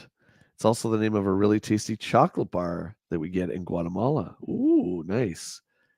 I don't know. Nope. These are all just like devices and stuff. And then portals to like immigrate to Europe. Okay, well, never mind. We'll look it up later. I'm not making it up, honestly. Uh-huh. Hey, Clax. Jay Back loves to Clax. Clax. I feel like this is the third review. We did NES, then we did the Turbo. Now we're on to the Genesis.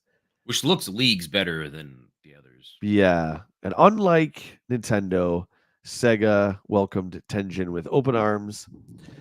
An 8 from Steve. Another good rendition of what is slowly becoming my favorite game of every system.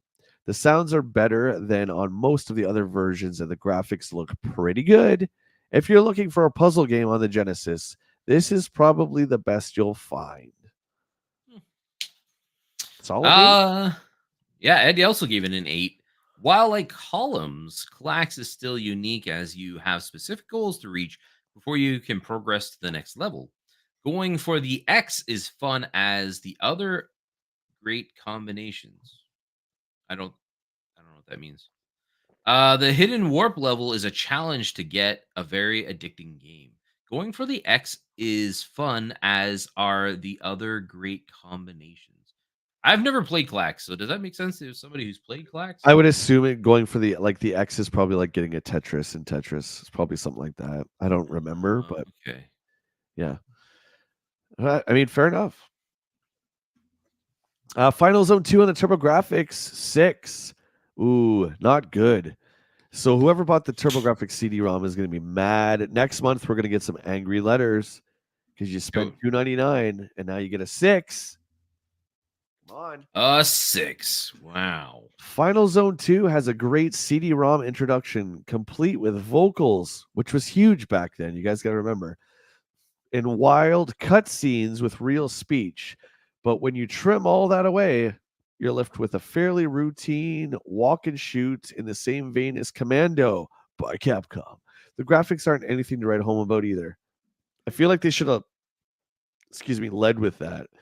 Because if you're going to buy a $300 add-on, you want better graphics, especially in a CD-ROM. So that's not good, man. 6. Woo, stinky. Why bring this out on CD? Other than a few great intro scenes and intermissions, the game could have been done on a card. The game is much too short and not up to the high standards we expect from a CD game. Good voice though. 6. Good voice though. All right, I can't. What is the next one? Vegas Tactical Gladiator. We need Matt to do the standard hyphenating of the word dictionary style so we can figure out how to pronounce this. Vegas. Tactical Gladiator. Vegas. 5. It's crap regardless. It's average. Difficulty average. This is again for the TurboGrafx, and I don't know if this is a CD-ROM or not. Let's find out. This is probably one of the lesser entries for this genre on the Turbo. The main character handles with the precision of a drunken ice skater, and outside of the assortment of power-ups, which themselves aren't overly special, this game doesn't manage to get very far. Boo. Ghetto, what's up, buddy? Good to see you. Nothing new here. It's a lot of shooting, but that is all about all. The game is predictable, and while the choice of selectively powering up specific body parts is decent, the game just starts to wear on you after a while. We're powering up body parts? Hello? So it looks like a side-scrolling shooter. I know what body part looks very generic. Yeah. my brain. Do you like Gladiator movies? Yeah, it's another one I could say I've never played. Interesting. A lot of firsts in this one. Aero Blaster, I played that one. 7. Another side-scrolling shooter on the TurboGrafx. Wow. I didn't even read that. Check it out, though. Another side-scrolling shooter for the Turbo that comes off a bit more challenging than most, with a decent array of weapons and a cool plot progression. You get lots to shoot at, and while it doesn't come close to Blazing Lasers, it is one of the better blastathons I've seen lately. 7. There's a lot of side-scrolling shooters on the Turbo. There's a lot. Yeah, there is. Easily one of the best shooters for the Turbo yet. It's all here. Great detailed graphics, huge difficult bosses, and a great gameplay with a learning curve that leans to the hard side, which is a welcome addition to a home game. The weapon power-ups are awesome. I've never heard of this one. Mutron says, what happens in Vegas Tactical Gladiator stays in Vegas Tactical Gladiator. It's true. I'm just going to call it Vegas. Screw it. I don't care. Cares. Hold on. I'll be right back. We got Gremlins 2 for the Game Boy by Sunsoft. It looks like we're just getting one Game Boy review for January 1991. Any Gremlins 2 fans out there? Some people say they prefer it to the first movie. Others say it's a blasphemous, horrible sequel. What do you guys think? That's the one in the building. Yes, that's the one in the building. I thought it was all right. And remember Hulk Hogan like interrupts in the middle of the movie to tell everyone to shut up? You remember that? 6. Steve says Gremlins 2 on the Game Boy is not a bad game. It just is. It isn't overly exciting. I'm not saying there isn't anything to like, but the pace of the game is so leisurely that sometimes ask if you're having fun. You sometimes stop to ask if you're having fun. All right, Steve. The execution with intermissions and bosses is well done and will appeal to some. 6. I would agree. That sounds like a pretty average review to me. I didn't. Cutthroat says I didn't know they had Gremlins 2 on the Game Boy. Yeah. Mutron likes Gremlins 2. There you go. Christoph says Jimmy's back, baby. Yeah, so we'll go ahead for Willie and we'll read Ed. Ed gave it a 7. Anything that isn't a puzzle game is a welcome addition to the Game Boy. With a cute and helpless looking gizmo, the game intermissions, and the whole game comes off decent. The game plays on the Game Boy like a talking about. That's what Ed sounds like to me. Sorry. Slow, predictable, but decent action. That's how Ed sounds like to me. Sounds like the grumpy old man sends back the meat of the jelly. The jelly? So Ed gave it a 7. Oh, okay. You didn't miss much. I was just saying, do you prefer Gremlins 1 or 2 in terms of the movies?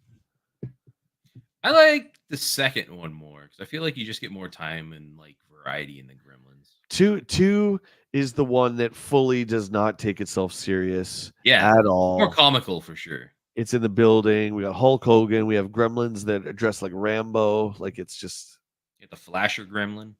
The Flasher Gremlin, yeah. Who's now like a NECA staple.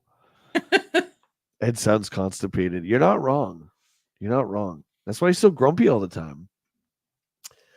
I don't know what Robo Squash is, but it's on the Atari Lynx. Enough said. Sorry, Lynx, I love you, but I'm just saying. 5. Robo Squash is about the silliest name I've ever heard in a game lately. But putting that aside, this game suffers from few flaws and delivers what it promised. A 3D version of Breakout. The splats from missed balls. The splats from missed balls should leave as they end up filling up the screen and making it hard to play. Don't you talk to me about splatted balls, all right? Take it easy, Robo Squash. Take it easy. 5. Ed gave it a 4. Does not like it as much. No, he doesn't. Granted that Atari needs more titles for this great piece of hardware, but this is not the way to go about it. Increasing the inventory. Nothing great here. The 3D effects just aren't a good enough reason to try Breakout again. And I mean, they should have just called it Breakout. Yeah. Was it trademark? Is the term Breakout trademark? B-Man says, clean up your ball splats, folks. Yeah. No one likes a mess. Have some courtesy, people. You gotta think of others. Nobody wants to walk into a ball splat. Oh. Curbstomp says, I like Gremlins too, but to be honest, I haven't watched either film in decades. I would say the same, buddy. I haven't either. Yeah. I mean, I feel like, you know what? I feel like we don't have to. The amount that NECA releases Gremlin toys, I feel like we don't even need to. I don't know what that means. But anyway, we're moving on. What the hell is this? Are you saying the toys are better than the movies? No, I just said that they release like a gremlin from every millisecond scene in that movie. So it's like you can just watch the movie by looking at the figures. That's fair. Okay. Yeah. All right. What is, I don't know what this is. This is EA, isn't it? Oh, yeah, it's EA. Oh, here you go. This is what we're talking about. Oh, my God. Look at the original Madden box. It's so good. It's so good. So the original releases by Electronic Arts and Genesis all had cardboard boxes. Oh, my God. This brings me back. Wait, cardboard boxes? Really? Yeah. Cardboard for real. Lakers versus Celtics was sick. Madden was great. Populous. Everyone remembers Populous. The rest suck. Sorry, but they do. What do you mean? No one ever heard of Zany Golf? Dude, look at old game stuff here. This Get Real shirt. Get Real. Is that the first hashtag? It's the first hashtag ever. I don't think that's a hashtag. I think it's just like a weird. Well, we're gonna say it is. Yeah, it's pretty close, but yeah. Oh my God, more text. Oh my God. Okay, we're gonna go. I'm gonna pick a small one for this one. Let's continue with the TurboGrafx CD. This is, of course, the gaming gossip section by our boy Quarterman, who always delivers truth. Always. While NEC riding high with several new CD releases and Sega planning their launch of their own machine, did anyone think Nintendo would really turn their back forever? In addition to rumors that have Super N fashioning a CD-ROM add-on for the Super Famicom. Wait a second. Did Quarterman just accidentally name the Super Nintendo? Maybe. In addition, because they all call it the Super Famicom so far. Yeah, but he just called it the Super N. In addition to rumors that have Super N fashioning a CD-ROM of their own for the Super Famicom, other persistent talk has Nintendo working closely with Sony to produce a device that will interface directly with your regular 8-bit Nintendo Entertainment System. This is interesting because this is an important piece of history, although he's referring to the Nintendo PlayStation that would ultimately be developed for the Super Nintendo. I can't wait until we get into that because it's so interesting. Well, I've brought news on such a device before from Game Genie developers Camerica. The Sony system is rumored to be more powerful and boasts the ability of automatic machine CD access. Not only could this boost the size and scope of games that the NES can produce, it would invite the use of actual music. What they're talking about is a super device. This thing can't possibly exist. Oh, we have to read this one.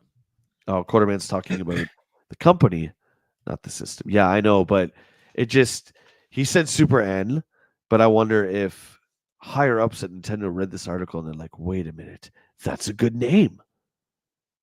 That's a good name. Anyway, choose wisely, my friend. Huh. I just noticed, I don't know if we're going to read them all, but he does reference Street Fighter 2 in one of these. The bottom one? No, in the middle. Read it then.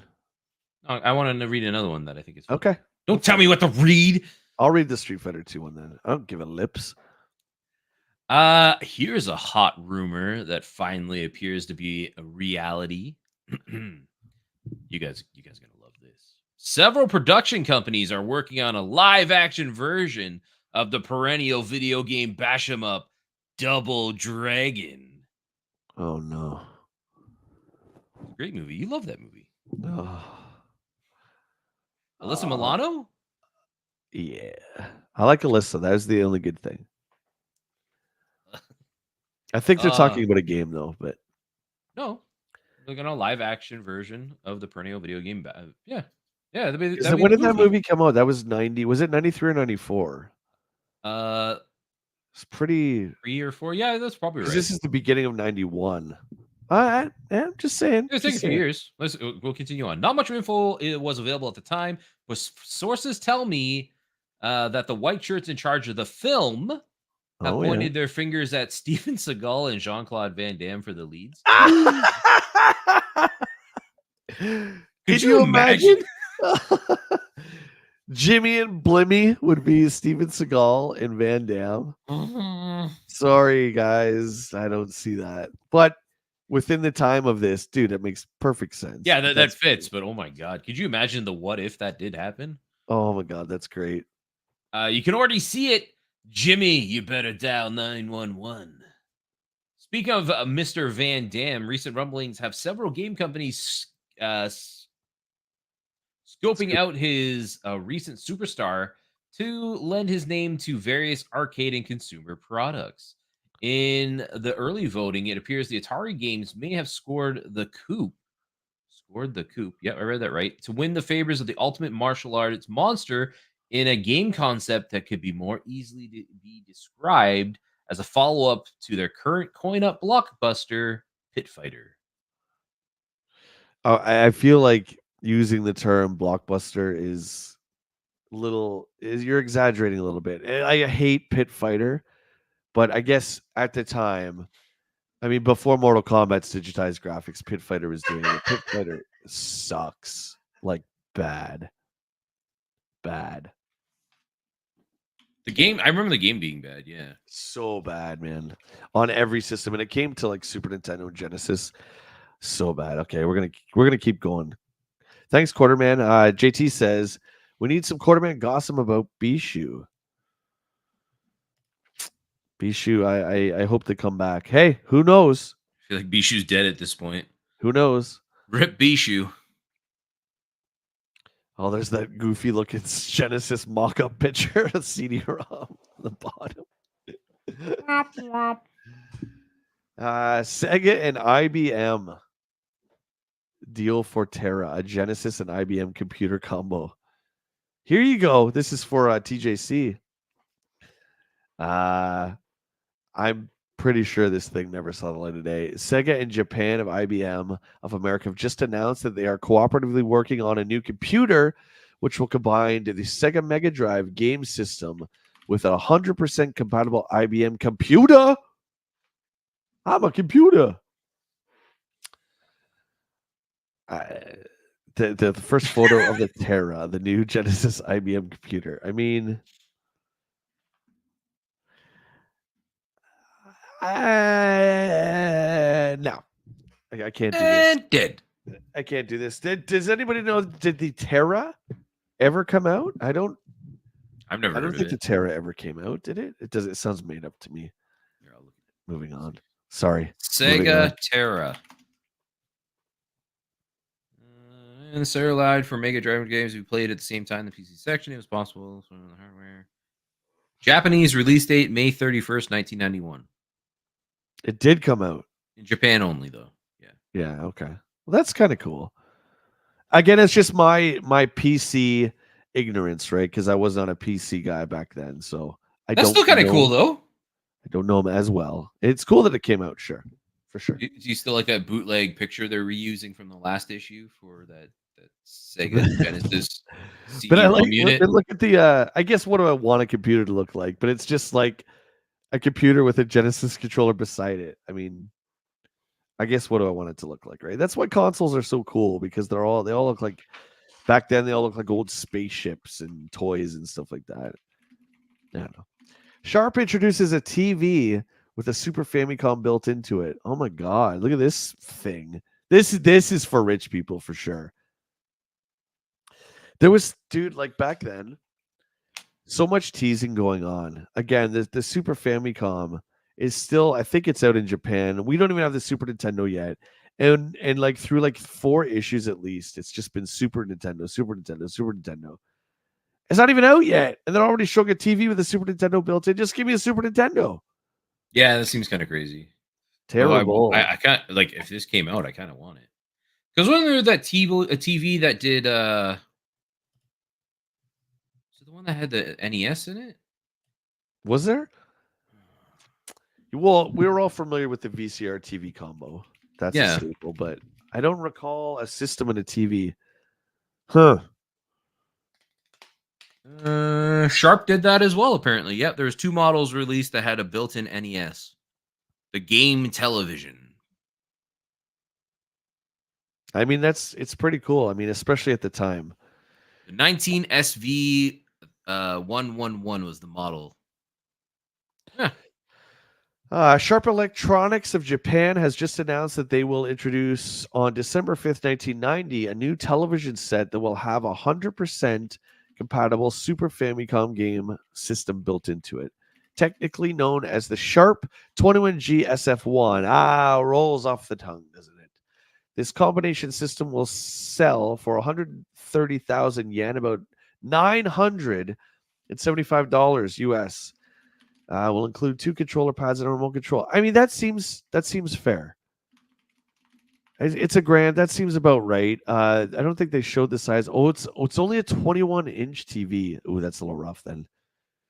I was thinking 36. Like if you remember back in the day, if you had a 36-inch like Sony Trinitron, that was like amazing. Yeah, that was huge. So a 21-inch $1,000 Super Nintendo TV combo, I think that's fair. You think that's fair? I think that's fair. Yeah. JT says, need to sit in front of that game TV in my bionic chair. If you know, you know.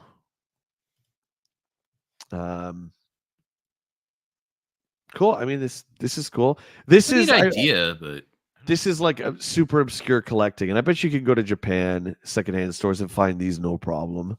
Here, to bring that back on the plane though. Just carrying that thing in your arms. All right, 20-hour flight later. You know how heavy it's going to be too. Like these old tube TVs. It's still a really cool idea. Don't get me wrong. I think it's a really cool idea. We're into the next wave. All right. Stuff coming out. Yay. Isolated Warrior. Anybody? Nope. No. All right. Moving on. Another great shooter, Arrow Flash. Arch Rivals for the NES. On the Genesis? Pretty good. Pretty good. I don't know what Cryon Conquest is. I don't think that came out here. Or they changed the name. I don't recognize it. You? No. Cryon Conquest. Huh. That's weird. It looks like a witch in like a spaceship or something. Hey, chat. I got a little message for you from SNK. If you're still playing with Sega, NEC, or Nintendo, you're nothing but a weenie. Yeah, weenie. If you're playing the incredibly high-powered Neo Geo system, you're playing a real hot hog. Okay, well, yeah, of course. I love the spec difference. Now, are we going to see a price? No, we don't see a price, though, do we? Why is that at SNK? Because it's $4 bazillion for the Neo Geo. Right? It's a great console, but it's so freaking expensive. Yeah. And then, let alone the carts. Puznik. Metal Mech. Officially out of ideas. What are we going to call our mech game? Metal Mech? I mean, all right. Yeah, let's print it. Let's go. Hey, Metal Mech. I got news for everybody. 17 companies have earned the right to display this seal. Sega, of course, following in suit with Nintendo, putting their seal of quality, ensuring you and Steve, because Steve is paranoid that these are quality games. We're not going to have a crash because of Atari. Everything's going to be great. We're good going forward.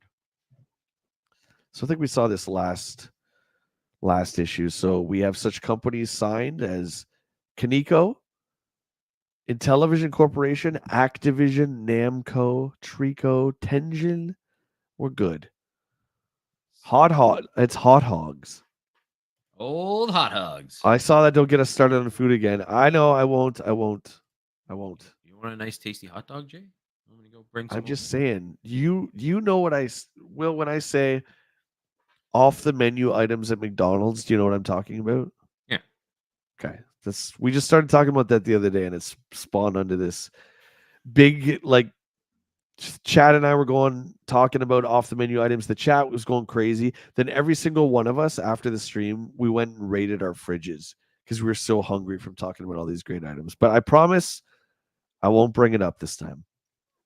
I don't know. Everybody I've been talking to lately has been talking about Taco Bell. I haven't had Taco Bell in a long time. I'm telling you, man, it's for the best. Taco Bell doesn't even digest. It just goes through you in like 5 seconds, like in here, out there. So that's Taco Bell. Before that happens? It tastes good.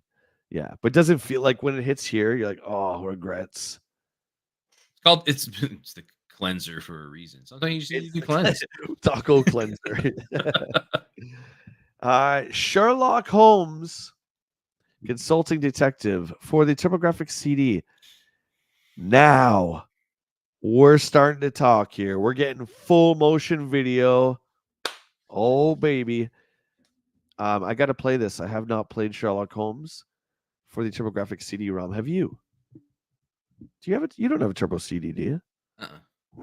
I remember some of these though, because like you'd play them and then like the full motion video would come up and it's like a box inside the screen. You're like, Yeah, like Sewer Shark. Well, that's because they didn't have enough. I guess it would be megabytes on each CD-ROM disc. So in order to get the image semi, for you to semi be able to tell what it is, I guess they had to shrink. That's why you got the box, and I don't know. A lot of those games were like from an old VHS system from back in the day. Anyway, we're trailing off here. I'm sorry I'm talking about food again, Mutron. I apologize.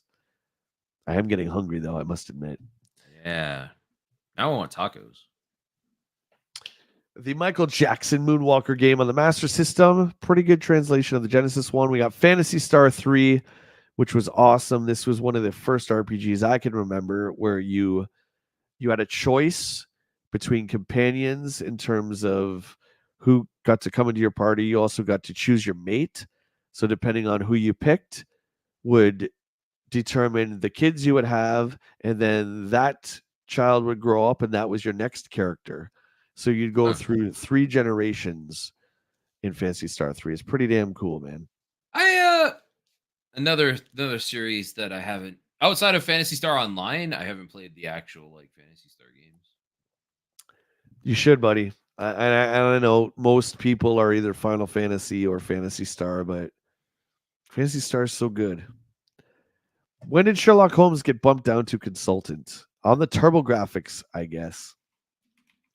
I don't know. It doesn't seem fair, though, does it? I want to play that now. I'm going to look it up. Werewolf.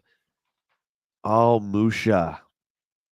Here's one of your top 5 rarest of all Genesis games. Musha. Oh, I've heard of this one. Yeah. I had it back in the day. I don't have the card. I had the card by itself. I thought we bought... you were with me when you bought it. Did you get rid of it? I think so. I did. Yeah. Don't have it anymore. The game is pretty good, but I bought it because it was like one of the harder games to get, and it's not one you find. I can't remember where we got that, dude. Was it at was it Toy Rat we got that? No. It was one of the video game reselling conventions we went to. Oh yeah, okay. Remember we were at the booth and we were talking about Nintendo Quest, and we were like, then we took like breaks. We're like, yeah, we're gonna go look at games. Yeah, like enough about this Nintendo crap. Let's go search for other stuff. Crackdown? No, not the famous Xbox game. This is another Crackdown, which I don't even really know what I'm looking at. Maybe kind of Metal Gear. Never played it. I feel like we talked about this not long ago. Musha is actually, if you're subscribed to Switch Online, the Genesis app for that, Musha's on there for some weird reason. Hot hints. Oh man. Built to win. Kung Fu Master. Kung Fu Master. Okay. Probably better than Kung Fu on the NES. Probably, yeah. Power Mission. That looks awful. Miss Pac-Man for the links. That makes sense that it's on the Atari system. What the hell is Zarlor Mercenary? An intergalactic shootout between you and the aliens. Atari's new 4-player vertical scrolling overhead view shooter promises to add new action to system. What the new 4-player vertical scrolling overhead view shooter? We'll just go like this. Whatever you say. The what? There's Will when he wakes up, right there. Yeah. No, that's actually all of us when we have our coffee. We're like, ah. Be just waking up Ashley too. I just like carry her out. He's wearing like a loincloth and he's just screaming. Freshly shaved chest, ready to rock.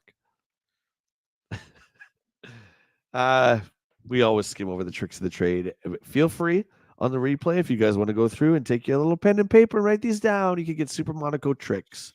We're going to skip a lot of these. The following scenes may be too graphic for adults. Atari links. Okay. Oh, Rampage.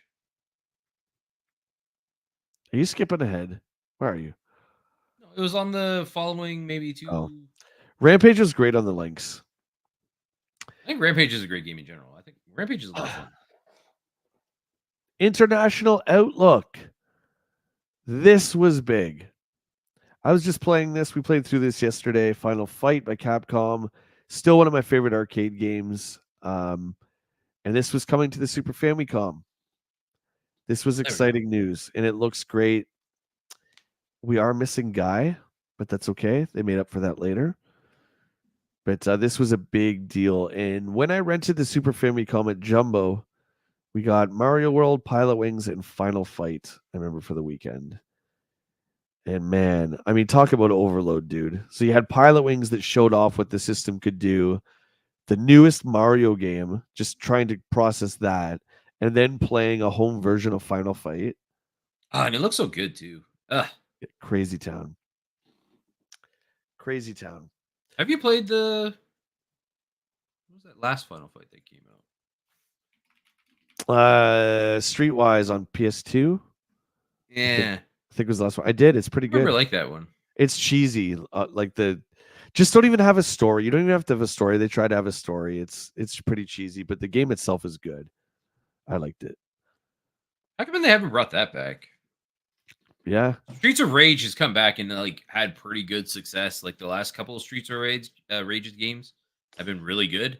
Well, they put Mike Hagar in a Capcom wrestling game, and Cody and Guy have been peppered in throughout Street Fighter over the years. Yeah. Right. Like it's time. Yeah. We need a new Final Fight. I agree. Open world Final Fight. You heard it first. Open world Metro City. Okay, we got Arcade Alley. Finally, it feels like quite a few issues since we've had some arcade coverage. But here we go. What are we looking at here? Magic Sword by Capcom. Fantastic game. Do you remember Hit the Ice? No. So this was pretty much like NBA Jam, but hockey. Hit the Ice. Huh. No, I never heard of that. Really good. Really good. 3-on-3 hockey. Huh. Pretty much like Jam. I don't think that they had actual real players, though. No, they didn't. But it was look how good it looks. Big, chunky players.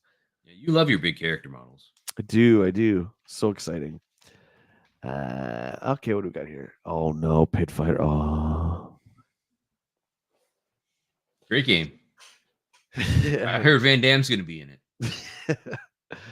You guys want to disappoint yourself today? Find a version of Pit Fighter. Any old version will do because they're all the same. They're all bad. What's Dale saying? Dale's saying Final Fight is good on the Super Nintendo and the Capcom collection for the Xbox. I only had the Genesis, and I would play Streets of Rage 2. It's the all-time favorite game. Wow. Streets of Rage is fantastic. Good. And if anybody hasn't played the newer ones are incredible. Yeah, you were talking about that. I still haven't played it. Where can I get that? Where can I find that? Everywhere, really. Yeah. You want it on Steam, you can get it on console. I don't think they have a physical version. I don't think they brought out a physical version. Patrick's asking, what was that robot hockey game called? The fights were epic.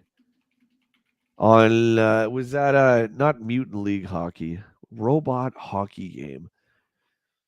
I remember Cyberball, the football one. I don't remember a robot hockey game. Base Wars was the robot. I remember baseball. that one. Oh, there are physical copies of Street Fighter. Anybody know the robot hockey game? I don't know, dude. Actually, Jay, they didn't open world.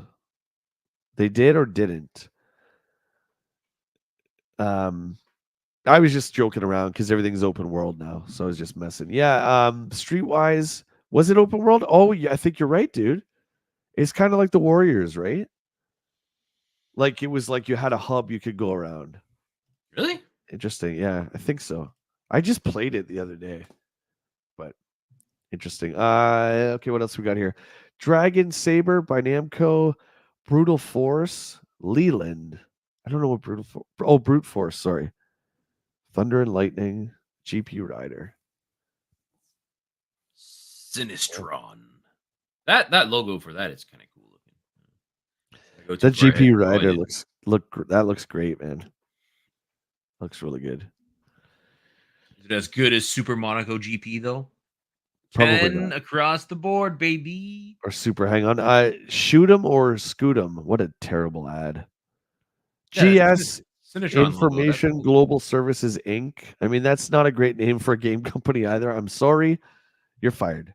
It's very like PC. That's like a PC company. Yeah. Shadow of the Ninja. Great game. Ooh, Natsume. We got some in-depth coverage on Shadow of the Ninja for NES. Guys, you got to check that one out. It's great. It's like Ninja Gaiden with a little bit more to it. Oh, here's our cover story. I forgot G.I. Joe was the cover story. G.I. Jose. This is the Taxon one. Later on, Capcom would do the sequel, but this was our first one. Not bad. I think they're not bad. The Joe games are okay. This was released in 1991, so we did get the 91 lineup. Well, it would have been the 1990 lineup. So you got some later Joes, which I did appreciate. Like you got version 3 of Snake Eyes. You got characters like Blizzard, Rock and Roll version 2. Cool side-scrolling action game, Will. I know don't know a lot about Joe, but it's fun. You can pick your character. Really, just a cool game. We got the Buzzbore. There you go, right there. Horrible. I think the only one I can recognize out of G.I. Joe is Cobra Commander. Oh, come on. You know who Duke is. No, I don't. Blonde guy with the binoculars and the just regular army guy shirt. You don't? That's fine. Do you mean like average army man? Yes. But he's handsome, damn it. Oh, Patrick, yeah. So Base Wars would be that was by Ultra, which was a division of Konami for NES. Yeah, that one was super wicked. Yo, Joe, or Full Force for us Brits. Mutron, one day when I'm feeling brave enough just for you, I'll give you my Manchester accent and you can grade it. Not now. One day I'll do it. Okay, so there's G.I. Joe. That's great. Oh, and Retro Mags is great enough to put all of it together on one page here for us. The 2-page thread. That looks good. I like that because it looks a lot better. Yeah. Yeah, I agree. Who's Captain Gridiron? Oh, that's the guy with the football mask. That's Coltrane. Captain Gridiron. Captain Gridiron is where they started to lose their way. Okay, because that's dumb. Yeah, obviously he's like the toy, dude. He has like football-shaped grenades that you can take off his leg, and he throws. Oh, it's just. Yeah, no. Captain Gridiron. I'm all for like. Okay, there's ninjas in G.I. Joe. That's a stretch. G.I. Joe goes into space. That's a stretch. But like a guy whose thing is like he's so obsessed with football that the Joe team would actually let him on the force. I mean, I don't know. Gridiron, I think, is a terrible character. But anyway, moving on. Has anybody played Punisher for NES by LJN? I can say that I never have. I don't think I have. I played the arcade game, and that game is freaking awesome. Oh, the Capcom one is, dude. That one is ridiculous. so good. But it's LJ, and oh, look at the bottom. It's like an Operation Wolf game. Okay, Oh, it's that seems kind of cool. one of those games. Yeah, Huh. looks all right. I mean, at least, hey, I'll give it to LJN this time around. At least it looks like Punisher. Usually, the characters don't look anything like what they're supposed to portray. So at least he's not like pink or something. Do you know what I mean? That's true. I can remember Predator. I don't think Predator was by LJN, or maybe it was, but Predator for NES, Dutch was in pink, man. Pink. Anyway, Dutch. Is that Duke's brother, Dutch? Schwarzenegger's character is named Dutch in Predator. Oh, I thought we were still talking about G.I. Joe still. Pink. I don't know. It all sounds the same. Pink. Sure. Matt says, I remember renting Punisher once. That's all I remember about it. No memories of that game. Damn, man. I read that as like some cold stuff. You see, speaking of Punisher, I was just going to say, it's so terrible you don't even remember it. The going to rent the game was more memorable than playing the actual game. I can't remember the actor's name, but you love him as Shane. But you see he's reprising the role as the Punisher in the upcoming Daredevil. John Bernthal. Yes, he is. Yeah. There's been. I really like that series, that Punisher series. I don't know if you watched it. It's fantastic. Dude, yeah. Both seasons are great. Did you go through, just to sidetrack a little bit, have you watched all the Netflix Street Hero stuff? Like, it's all good, man. Yeah. I'm well, Iron Fist is not good. I will stand by that. It's the weakest of the It's bad. But was it Jessica Jones? No, yeah. Jessica Jones, yeah. Yeah, fantastic. I even like Black Lightning. I've never seen that. Yeah, it's on Netflix too. Luke Cage is awesome. Yeah, Luke Cage is great. Yeah, see, Matt agrees with me. Iron Fist was not good. I don't like the actor who portrays him. I think Iron Fist is a great character. Actually, Larry Hama wrote Iron Fist for a while, but it always comes back to G.I. Joe. Anyways, it was the actor I don't think was really great. I think the Iron Fist character was great. What really bothered me with Iron Fist was that he didn't get his Iron Fist costume. He was just Black Lightning in Marvel. Why did I mix that up? I thought he was part of that. Yeah, I've never even heard of that. So it was on Netflix. I just watched it. I just assumed it was. I didn't want to actually use, so I just let it go. But you know what I mean? Okay. Like, I don't know that stuff. I think Iron Fist gets his costume at the last episode, and it's only like part of the mask or something. Like, I don't know. It was so dumb considering everyone else looked like, even Cage. They even joke around with Luke Cage how he gets the 70s headband and stuff in one of the episodes. Mm-hmm. But it was just, I don't know. Anyway. And then they have like the group up, kind of like the Avengers thing with it. Defenders, yeah. Defenders, that's right. Yeah. They fight the Hand. Live action Black Lightning is part of the Arrowverse. That's right. I do remember this now because that's where I was first introduced to him. Thanks, Matt. I'm really listen. I'm not really good with the superhero stuff. I don't follow a lot of it. I just watch it. And I'm like, oh, this is cool. That's Green Arrow, right? Green Arrowverse? Is that what that is? Yeah, the Green Arrow and Flash. So he's DC. Okay. Black Lightning. I've never heard of him. Luke Cage was good. Timmy. Yeah, Cage was sick. Specifically, the first season was really great. All those were good, and then they got killed off. Like Daredevil was good. Jessica Jones. Luke Cage. Well, that's because Disney, right? Disney's like, we want those now. Yeah. And then, they're bringing them back, I guess. They were so good. They were all adult themed, all of them, and they all crossed over and had crossovers that made sense. It was awesome. Let's just hope Disney does them justice. And I'm glad they're continuing Daredevil at season 4. Very smart move. Because why trash those first 3 seasons? We just got into the Bullseye storyline. Mm-hmm. Anyway.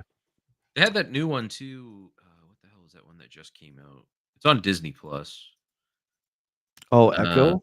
Echo, yeah, that's it. Yeah. I just watched that. I didn't mind that. That was pretty good. And that tied in with like the Daredevil stuff. How was the Daredevil scenes? I haven't seen it. It was good. It was very brief. It's only like in the first episode or second one, maybe. They keep showing. Well, yeah, Daredevil. because like he's in She-Hulk and he's now in Echo. Yeah. It's just like, let him have his own damn show back, for God's sake. And it's coming. The dude who plays Luke Cage is such a great actor. Did you know that he was in Halo? Timmy, really? Have you watched Here's that a Halo? little. I've been trying to get through it. Here's a little secret, brother. Yeah, Will just said it. I've not watched it. I can't. Our buddy Zach is the biggest Halo guy I know, and he says it's like it's nothing to do with the games. They once again took the character, threw him in the garbage. The lore is all different. It's just like I don't even want to. I don't care then. Why would you he do that? plays Locke in Halo 5, is it then? Locke is the one that hunts. Oh, Master did you mean Chief. the game? I'm sorry. I thought you were going right to the show. I just went there. My bad. Spartan Locke? I never played Halo 5. Anyway, Dick Tracer. We're going to talk about Dick Tracer? Remember when I talked about this a while ago and I said nobody remembers Dick Tracy? Oh, yeah. Then I'm like, the Warren Beatty one with Al Pacino. Blah, blah, blah. No, and you're nobody like, yeah, remembers Dick Tracy. nobody knows what you're talking about. Him and Madonna dated for a while? Oh, yeah. We already had this conversation. Does anybody still talk about Madonna? No. She's around. Dick Tracy for Genesis, I could say, is actually a really good game. Fantastic graphics.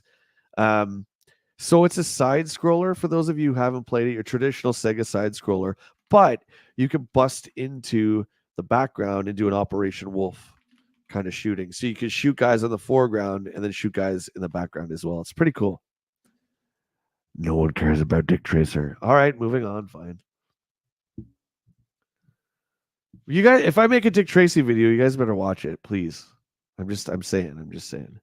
I watch all your videos, but now I'm going to avoid that one. You're going to avoid the thumbs down on all those videos.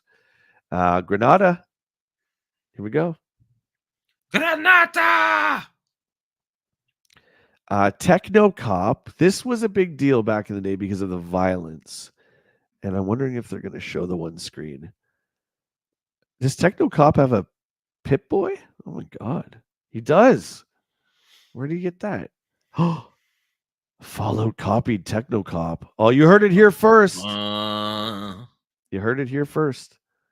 That's kind of a cool name, though. Techno Cop. I don't know. I like that. You're nothing but a tracer. Tell him, little shaver. You want me to sign your book or what? I don't want you to sign it, man. I want the guy who draws Blunt Man and Chronic to sign it. You're just a tracer. If you're gonna go that far back and say Techno Cop like maybe done the Fallout thing, would you say maybe that like they just took that whole idea from Predator? Because the Predator had that on his own number and he blew himself up.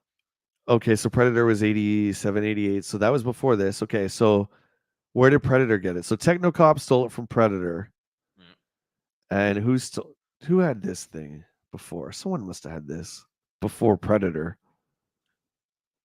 I don't know. They have anything like that in Blade Runner? Was that before that? I don't know when this. I don't know times. Don't judge me. I know I don't know time frames for movies and stuff. But Blade Runner is 82. Okay. Did they have anything like that? But I don't remember. Does anybody remember Blade Runner? The real Blade Runner, not the other one. Anyway, Techno Cop's a great game. I'm looking for the Bishu, buddy. I'm praying. I mean, I know we got Bionic Chair, but I feel like it's not really a substitute. What is this? Oh, Arrow Flash. What? Yeah, Arrow something. Okay, Arrow Blast. What, an Arrow Flash? There you go. Hey, Arrow Blast. You want my Arrow Flash? RoboCop's cousin Techno. Alex Perkins, not Alex Murphy. Bill, what's up, mate? How you doing? Bill says Blade Runner was dope. I would agree. We're getting into some Operation C. Will, have you ever played Operation C? Yes. No. Yeah, that's Contra. Yeah. I have it. Yep. First one on Game Boy. Yep. I have played that one. It was pretty good. Okay. At least I remember it being good. We need Mr. Google. Somebody Google that. I'm going to say Blade Runner was 82. You guys tell me, though. I'm usually pretty good with years. Yeah, that's why I said I referred to you for years. Because yeah. Okay. Oh, yeah. I like this much better. Oh, there you go, Bat Stan. 82. Thanks, buddy. Do I get a prize? No. Mega Man 3. Mega Man 3, the very first game I purchased with my own money from my very first job. Great game to buy. Very exciting. Following on the heels of the successful Mega Man 2, and you guys know the rest. Better than 2, Will? You think 2? You think 2? Okay, what's your favorite? Is 2 like the peak of Mega Man? I'm an outliner. If we're just talking about like NES ones, Not the X. Just stay like 1, yeah, 2. okay. Because I'm gonna say Mega Man X is definitely 1, my 2. favorite. I think there's 11 Mega Mans. There's 11 Now total. there is, yeah. Yeah. The newer ones are really good too, though. But yeah, I'd say probably 2, maybe 3. They're pretty close for me. I remember 3 being great. I just don't remember the villains as much as I do 2. Like 2, I remember all of them, but this one not as much. Jay, you could talk about the popularity of the Dick Tracy movie and video games, also the action figures by Playmates. Yes. Yeah, those figures are great. I love them, the Dick Tracy ones. Dick who? Who are we talking about? Dick Tracer. Dick Tracer. Okay. Timmy, you like Mega Man X better, do you? Okay, that's fun. That's fair. See? Mega Man X is fantastic. He's a different character, though, isn't he? Isn't X is a different character than Mega Man? I think. Don't go into the lore of Mega Man because I can't tell you anything on that because it's all over the place. I don't know if it's the same Mega Man or not, or the same timeline, if that. Well, because then you get into the battle network games too, and that's like that's a whole virtual Mega Man. That's a whole different thing. Yeah. Anyone tell us? We just want to know for our peace of mind, is Mega Man and Mega Man X the same character? Vickman is here. Good to see you, buddy. Happy Sunday. Mega Man 3 is great. Rented that game hundreds of times. The Dick Tracy movie was good, but not that popular. It had Warren Beatty as Dick Tracy and also had Madonna in an early acting role. Yeah, then I do remember seeing it. She did Body of Evidence where she showed her stuff. Remember that? That was huge. No. She was compared to Sharon Stone in Basic Instinct, given that it was William Dafoe and Madonna in Body of Evidence, and Basic Instinct was Sharon Stone and Michael Douglas. I do like Willem Dafoe. William Dafoe's great. He's great, buddy. He's got his little cast on. I got to take him in Tuesday to get that off. But he's doing okay. He's a Jack Russell, though, so he's feeling a little weird because he can't really walk right. But thanks for asking. The future is finally here, future boy. Terminator 2. Dun, dun, dun, dun, dun. I'll be back. Only in a rerun, pal. We're getting close. We're getting close. We got a B shoe. Do I see a B? Is there a B shoe? I think we're done with the age of Bishu. Game over. Target Earth. A great segment EGM started adding. I love this one too. The end screen of whatever game. Target Earth. If you could beat Target Earth, you are the wizard. Oh, look at that great ad. Oh, yeah, that one's good. I remember this one fondly. Anything else you need to know? I love that. Cackweb's just like, yep, there you go. Mega Man, buy it. Go get it. Rush to the store now. Retro Mags. There you go. Hey, we did it. We made it through another magazine. We made it through, but we don't have Bishu. I'm sorry, JT. I think Bishu might be done, my man. Might be done. Okay, so Matt says, nope, Mega Man and Mega Man X are different robots. Okay. Okay, good to know. Yeah, because I know there's like different like timelines and stuff. It really, Oh, thanks, Stanley. Appreciate it. I remember seeing Dick Tracy in the theaters, and I had to choose which movie we wanted, and I chose Dick Tracy instead of Days of Thunder. I think you chose right. Or Soul. No. Days of Thunder. Come on, man. What kid wanted to go see a NASCAR movie? Watch, everyone's gonna friggin' yell at me here. We did. Sorry, but that's like, I don't know. Days of Thunder is a good movie. I've never seen it, so I can't talk about it. Man, I watch a damn channel live without having to reach things in high places. Is that what is that? What emote is that, Will? What? Or is that nothing? I don't think that's anything. I think you just did a typo. JT, are you okay? You calling for help? Game ads hit different back then. Yeah. Dude, Mutron, you just wait. We're just getting into the 90s. Do you remember all the like over sexualized ads too? There's a lot of like risque stuff in the 90s. And I can't wait to get to all of it, both game content wise and ad wise. Securia, what's going on? Dick Tracy was way better than Dots. Days of Thunder. And I'm a NASCAR fan. You don't Maybe I really have to go back and watch that Dick Tracy movie. Well, you know, you hear about everyone talks about Top Gun. Yeah. I find those two, Days of Thunder and Top Gun, always get referenced against each other, but no one ever talks about Days of Thunder anymore. Like, no, you never see like Days of Thunder dollies coming out or anything, right? It's just Top Gun has also had like 3 movies now, with the new one, the Maverick one that just came out. Yeah. Curb Stomp, thanks for hanging on a Sunday morning, dude. We'll see you on the next one. Cheers. This guy lurking. He's trolling JT. Dargoon's in the house. The big ball ads make me laugh. Yeah, there's a lot of good ones, dude. We're going to get to. It's going to be fun. Sega Saturn advertisement with the naked girl, but the private parts are hidden by Saturn games. I remember that one as well. Yeah. Nintendo got some risky ads later on, too, I remember. Did they? Yeah. Did they? I don't remember. We'll probably come across them, but I do remember some of them, yeah. WillLo is streaming today. That's right. Yep. You're up. Is that it? Oh, you want me to do the thingy? Oh, okay. Yeah. I'm WillLo. For those that don't know me, I stream over on Twitch. I do have a YouTube channel as well too, but I'm still trying to figure that out. But anyways, I'm live every Wednesday, Saturday, and Sunday over on the Twitch side of things. We play open world survival games. I'll be live at 2 p.m. today. And I'm actually playing a game called V Rising. I actually got a code from the studio to show it to you guys live on stream. I also have 2 copies of V Rising I will be giving out throughout the stream today as well, too. They were generous enough to give me bonus games to give out. Good for you, buddy. My favorite streamer by far is WillLo, 100%.